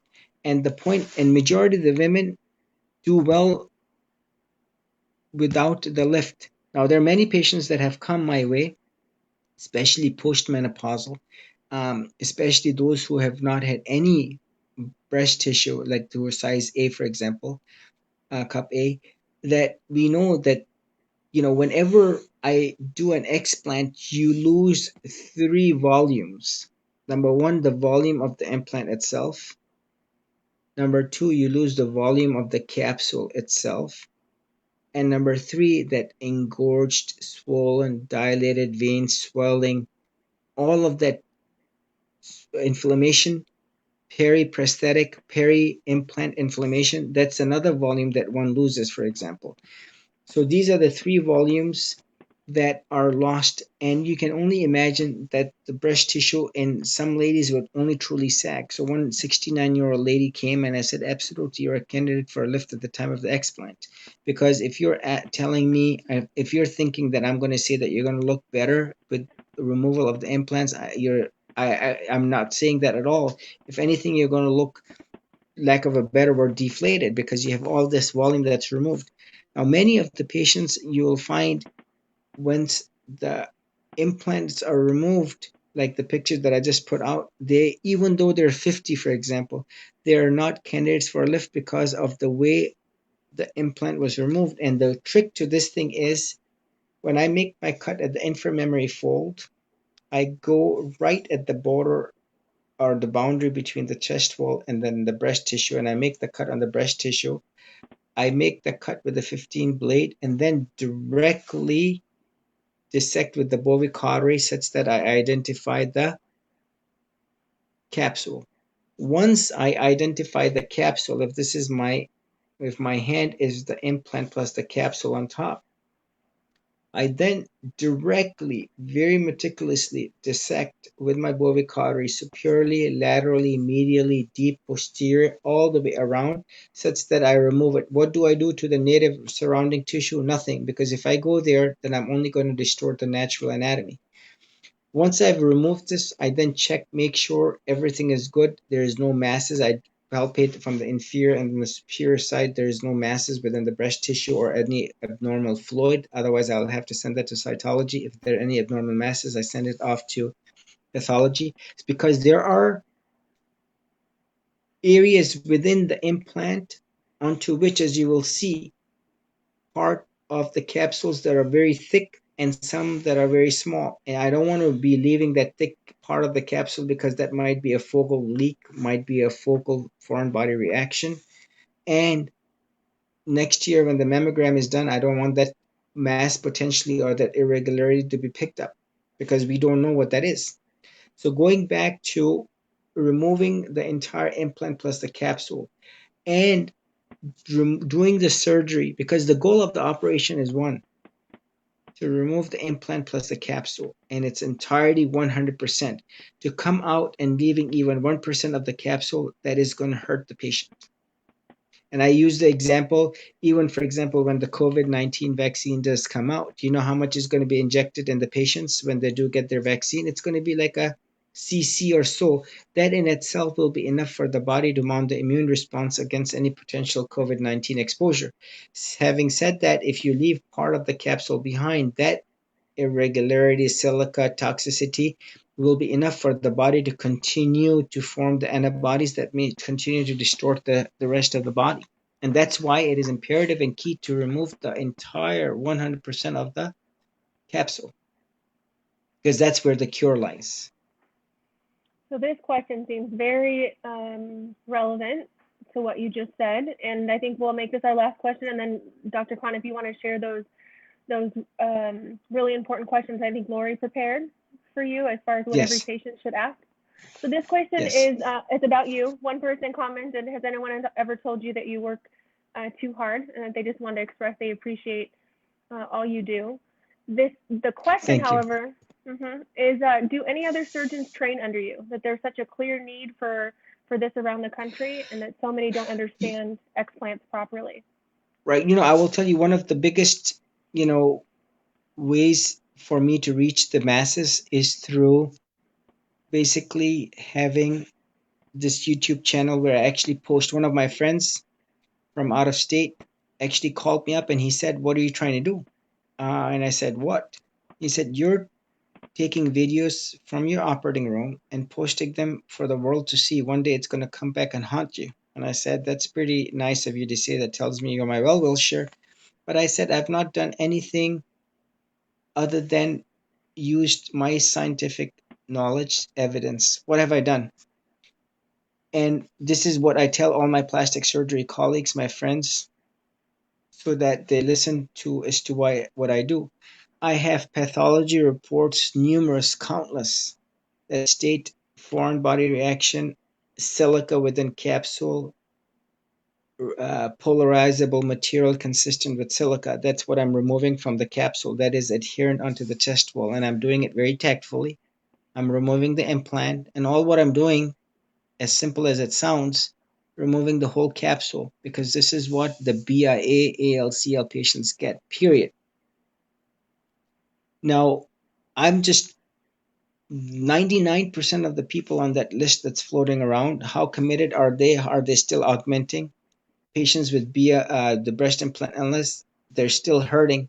God knows today how many electively patients were augmented. And we are living in a world where last year textured implants were banned. That's a huge progression towards banning of the implants, if you ask me. Not only that, you have now a black label warning against implants in general. That's huge. That's in the world of implants like mega. That's like the next level up is a ban, you know? And hopefully we're getting there because we want to better the qualities and lives of the patients. That's all what the intended purpose is. And we're seeing, look, 100 350,000 complaints to the FDA. Now, that in itself should be enough of a reason to basically take the implants off the market. Now, there are so many women who have come forth. And going back to the question that you answered and that you asked me that I am answering, the patients, now, when a plastic surgeon wants to come in and listen and learn, they're more than welcome to. But, now there's a lot of reasons. So, for example, if I'm in the operating room at the hospital, every time a person walks in and out, they're more than welcome to come in. But now sometimes patients come in, the plastic surgeons come in, and I've been in training pretty much a good 10 years of my life, where I was a resident and a fellow, where I did 5 years of general surgery, 2 years of burns, and 3 years of fellowship.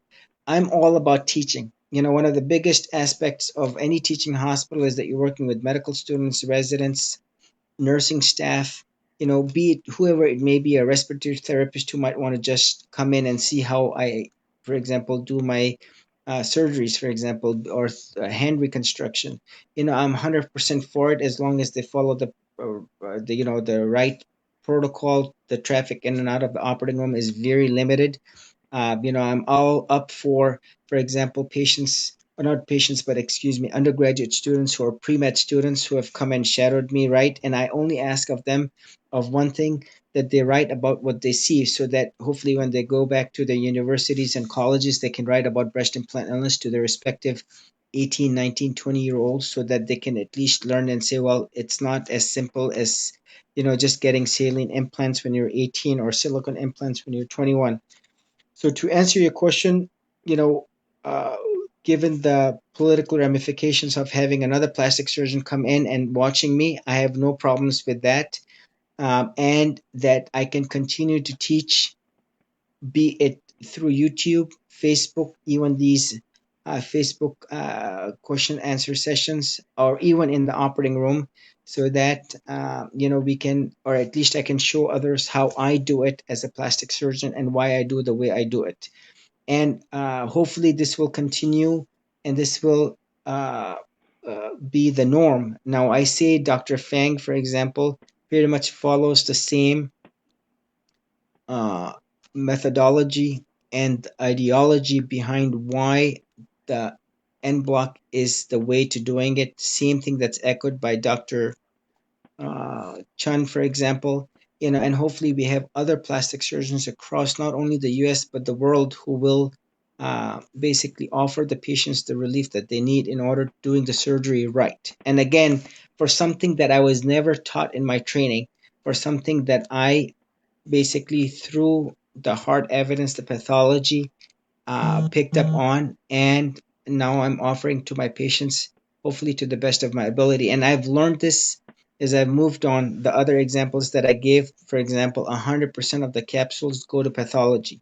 And I have talked to the pathologists in person and I've explained to them what I mean, what I want them to do, and how I want them to process.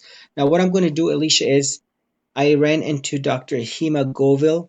As you will see, many of my patients, their pathology reports will state, there are anywhere from 12 to, I believe, pathologists that are affiliated with the main hospital system that read my specimens.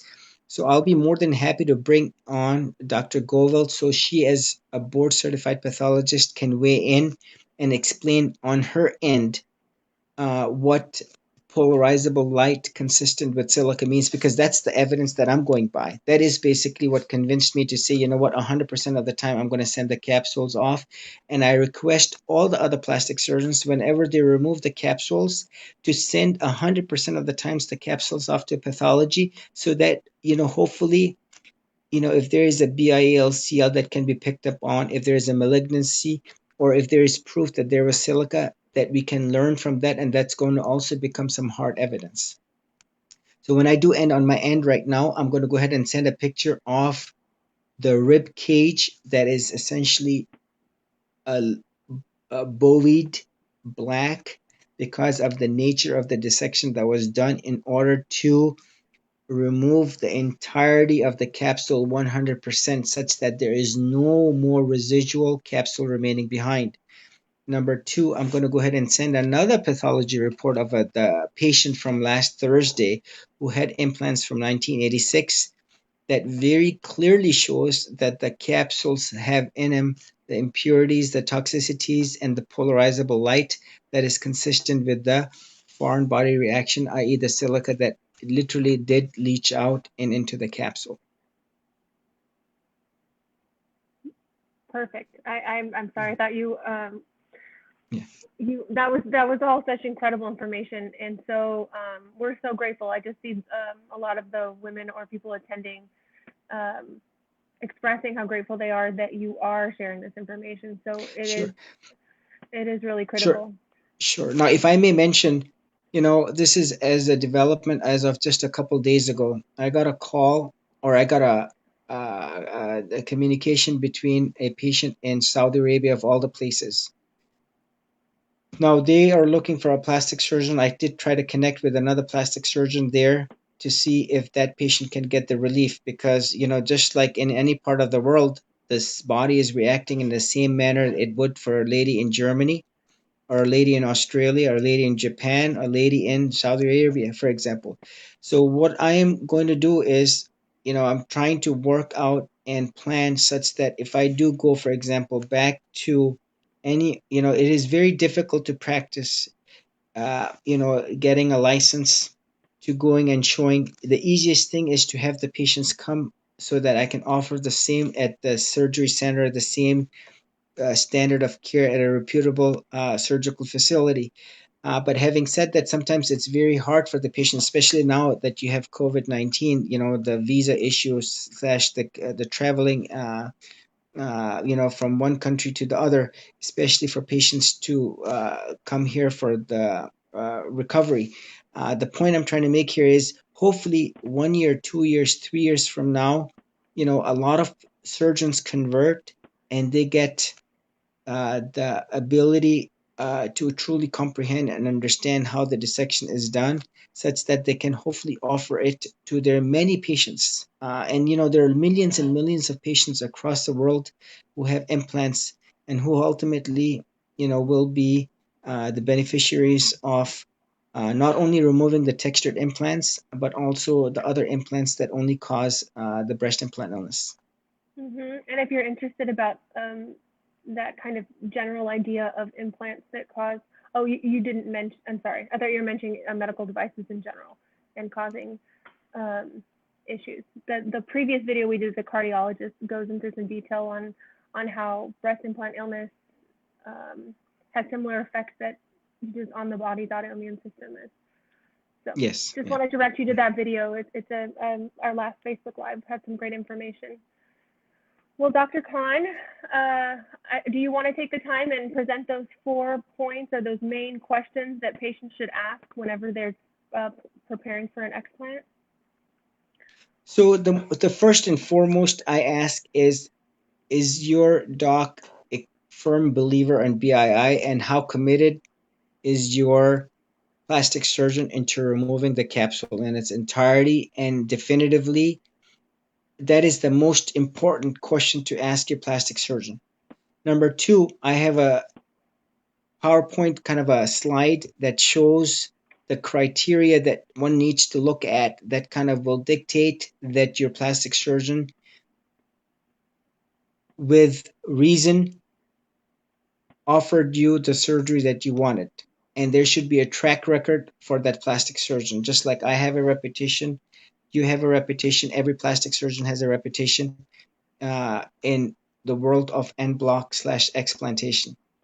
You know, things, for example, the nature of the incision. I mentioned earlier, there's a patient that reached out to us earlier today that had a small incision and through which supposedly the end block was done, which is virtually impossible if the implant silicon, for example, is this big, along with removal of the entire capsule. Now, one needs to look at the hard evidence, the length of time it took. Another lady came, or I did a phone consultation with from Arizona. Her surgery and block, both sides were done in an hour and a half. Now that's a big red flag, and her symptoms have not improved. And I question the fact that how this would potentially be even possible, on a surgery that I normally take 4 hours. Uh, Getting the implants back, I find is key, very important for the patient to kind of know that the saline implant was not ruptured in an effort to kind of expedite the removal process and leaving part of the capsule behind and removing 70% of it, because that may be a 20-minute operation. Reputation of the surgeon, for example, and I always say and use the example, I have absolute utmost confidence in Dr. Feng, Dr. Chen, because of the way they teach. They teach the FDA and why this is important, the way to doing it. Also having pictures not only of the chest wall, that's very important, but also of the implants to kind of further reinforce the fact that this was done. And lastly, I find the sixth being, if there is a patient uh, who writes about the surgeon's experience and another one, after some time, it becomes very acceptable and common a practice that this surgeon is doing the right surgery, because there are there is another surgeon that I know of, and we all know, who does the end block and a lift in 2.5 3 hours, and we certainly question the fact, at least I do, if that surgery is done right according to the standard that one needs to hold their surgeon to, which means that the 100% of the capsule is removed and in the end block fashion, and that there is no tears into the muscle, and it is done in a very sophisticated and nice manner. So after some time, there is now a body of evidence where the patients themselves have questioned that this is real or not. So going back to this explant surgeon who was listed in the explant surgeon list is no longer present because the lady spoke in the masses and he was taken off the list for very appropriate reasons. And because of, again, the social media slash check and balances that very much do exist. And I request that, just like everyone else, I am and everyone else is in the same category, so that all the patients need to do their due diligence and homework and ask the right questions. I find that the surgeon who clearly states that, as a board certified plastic surgeon, that they do not augment and that the only explant certifies them to be authentic, Otherwise, it is the easiest thing on earth if you ask me. Almost 3 times as fast in an hour and a half, an hour, 20 minutes to be able to augment both the sides, especially on a virgin chest who has not been operated on the chest. And it is much less involved surgery and relatively very where you can easily do 6 or 8 of these in a day, where I know my friends who do these on a regular and routine basis, that many in a given day. And so at the end of the day, I always tell the patients to listen to your sixth sense, to listen to your heart, because that will not be wrong. And sometimes having someone else go with you to the consultation, because two minds are better than one, and asking those questions. Now, my office manager, Lori, she's been instrumental along with Jennifer. Lori put out a list of all the questions to ask your plastic surgeon. So what I'm going to do is I'm actually going to prepare another video where I'm going to have someone read all those questions for me line by line, and I'm going to answer them how I do it as a board certified plastic surgeon. And I surely hope and recommend and suggest that all the other plastic surgeons who are end block slash explant specialists or who claim to be answer the same questions so that the patients can listen to those questions and have a firm feedback from the plastic surgeon in regards to how and why the plastic surgeon does the surgery needs to be done. So, for example, the same questions as you will see will ask, how determined are you to be removing the capsule? When do you put the drains? What is your level of anesthesia? Are you board certified plastic surgeon by the ASPS? All of those important. Do you have privileges at a hospital? Now, that's an important question to ask, as one doctor here in town has only one privilege, has a privilege at one hospital because she had her license taken away, and that's a big red flag. There's another plastic surgeon in Chicago, for example, who has his patients sign an agreement that you're not going to talk about me on social media, or you're not going to badmouth me, or you're not going to question me, or you're not going to potentially. That's a red flag, because if anything, I ask my patients as they leave, please do write about me at my consultation so that everyone gets to hear a chance as to how I do it and why am I different compared to, for example, the other plastic surgeon who does it, who may offer it differently, who may still be augmenting. And so I find that's important and very healthy, to be able to be transparent so that the patients feel comfortable, because that way they have a choice then. That lady that drove 14 hours, she had another plastic surgeon in town and she could have saved herself the potential misery of driving the 14 hours, but that was her comfort level, her sixth sense as a surgical nurse, to determine as to what was the right decision for her. And as Dr. Khan said, Lori put a graphic together that we can either share or I can help prepare that. Is there something that I can, and then you So also. yeah, so what you can do, Alicia, if that may help, because sometimes it makes the presentation better. What you Mm-hmm. can do is, there's like a series of, I think, 25, 30 questions that I think are present also on the Nicole website, what to ask your plastic surgeon, all those questions. So what I can do is maybe next time around, you can just read those questions and I can answer them, and we can do it as like a video format or maybe as a Facebook Live. And then as the patients go onto my website or they want to hear, they can basically have all those questions answered. And I find most of my questions are already answered just because of my patients following me on the Facebook, and they know Mm-hmm. very well how I do it. Yeah, that sounds great. We'll get that going, and then we'll go ahead and post and announce when that'll be. I'll let Dr. Khan close this out. I think it's been excellent. I want to. People seem to be sticking with us. If you don't mind, Dr. Khan, one question popped back up that seemed really good. Yes, If you don't please. mind, okay. No, no, please And go then ahead. Yes. thank you. And then I'll just share something with the group before we go to that question. We will very temporarily switch over the group to public so I can download the video. We keep the group private, but I want you all to know that if you see that, it's just so that we can share the content. I don't say anybody's name when we ask the questions, and that's just so you can make sure that you have a place to get your questions answered that you feel safe doing so. But we'll go to our last question and let Dr. Khan close us out with any comments. Dr. Khan, this question is one that I definitely had, and I went and saw probably 8 doctors and did it, blood tests over and over and over again, and all kinds of tests trying to figure out what was wrong with me. And nothing directed me to breast implant illness. The question is, can you tell if you have BII through blood tests? So there are no tests to date that where you can walk into a lab and say you have BII. BII is a diagnosis of pattern recognition, what I say. What does that mean? This is where you can say, I have that questionnaire where from your head to your toe, from hair loss to brain fog, cognitive dysfunction, joint aches, autoimmune type issues, heat intolerance, weight gain, basically low libido, depression, anxiety, all those problems that where you can check.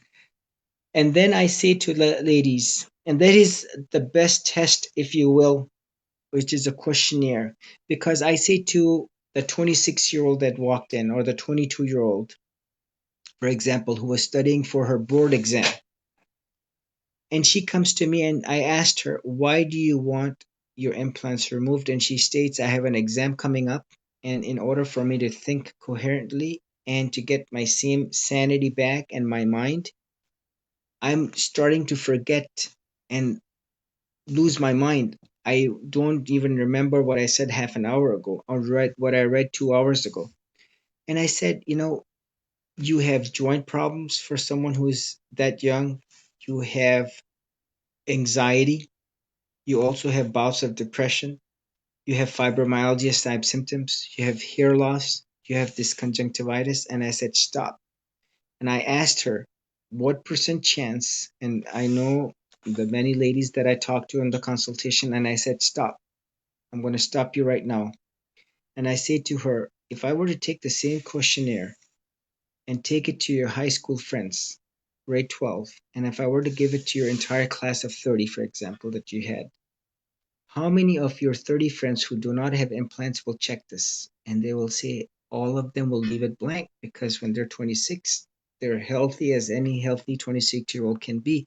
And I said, what's the difference that you have? And they say, well, from what I read, it's my implants. Then I say, well, have you gone to your primary? Have you had an EKG? Have you had a Holter? And I say, have you had a Holter monitor, meaning checking for your heart? Have you had a basic set of labs, ANA titer, rheumatological markers, for example? Just, basic workup. And she says, yes, all of them have been negative. My doctor thinks I'm crazy. My doctor thinks I've got hysteria. My doctor thinks I'm doing drugs. And I said, well, you know that at the back of your mind that you're not doing any of it because you're trying to be a productive part of society, you're giving a board exam. And then I tell her, next, I'm going to take 10 steps back and it has nothing to do with me. It has something to do with you and the many, many, many, many, many, many ladies that you have listened to. What percent chance do you think you have breast implant illness? And she says 100% because I'm not crazy. And I said, you bet. And I said, you know what? For me, I'm not going to prove it to you. Time will prove it to you. Only God knows and time knows how you're going to bounce back. If anything, the implants are only hurting you. If anything, the implants are only causing this because we know this not only from 10 other ladies, or 100 other ladies, or thousands of other ladies, tens of thousands of ladies, and hundreds of thousands of ladies who have had their explants done, not only in the last several years, but even before in the 90s, and their symptoms improve dramatically. They're driving home, their vision improves, as we saw last week that the lady, very nice patient of mine, mentioned that now I have high definition visual clarity, that my brain fog is gone, my joint pain is gone, I'm back to, I used to be a 90-year-old lady and now I'm back to being in my 20s. So I say to each one, that is the pattern recognition where you can at the 2 in the morning say, All my symptoms are exactly like this. My best friend, and she explained it and she healed. Hopefully, if I explant, I'm going to be like her. And lo and behold, it's just a matter of time when the explant is done right, that she bounces back to her normal state and that she normalizes and she's back to being who she is once again, because the implants were removed in the right way, in the most meaningful way, which is the entire capsule plus the implant being, because that's her relief that she needs. And that's what the plastic surgeon needs to believe in her, in his or her heart, because that's the cure, if you will, that the patient is looking for. So no blood test yet. Not yet. Dr. Khan, thank you so much for your time. Everybody who asked questions, I appreciate it. This is probably our most question-rich, interactive Q&A, and we'll definitely have Yes. more. So have your questions ready. And Dr. Khan, thank you for taking the time to do this. I know as a patient myself, I had a million questions before and after, and you're an extraordinary resource to us, Thank and you. Thank you. we appreciate that. Thank you. And if I may just mention and wrap up on my end, and one thing, Alicia, when you came to me, I would say that you had a PhD in your BII. You had a PhD in a sense that you were so well read, you had done your homework, you understood what BII meant, you had just from the internet done your homework, and you understood exactly what it would take. Many of the patients who call me, they understand what it means, what is a end block, what is a 100% capsulectomy, what that means, and what is this new quote unquote unaccepted yet in the world of plastic surgery world. Hopefully, as time progresses, this becomes more and more normal, more and more the standard of care, and that this is offered at every major city, at every major medical center, in every major city, not only of the US, but of the world, so that the patients ultimately hopefully recover and that the implants are no more. That is absolutely the goal. Zero doubt in my mind, this is what had kept me sick for over a decade, all through my 30s and mid to late 20s, and I have had extraordinary recovery already in just 7 months. So this is very important. Thank you, Dr. Khan. You're welcome. Thank you, Alicia, for your time. I appreciate it. Thank you, everyone. Bye bye. Bye, Take everyone. care. Good night.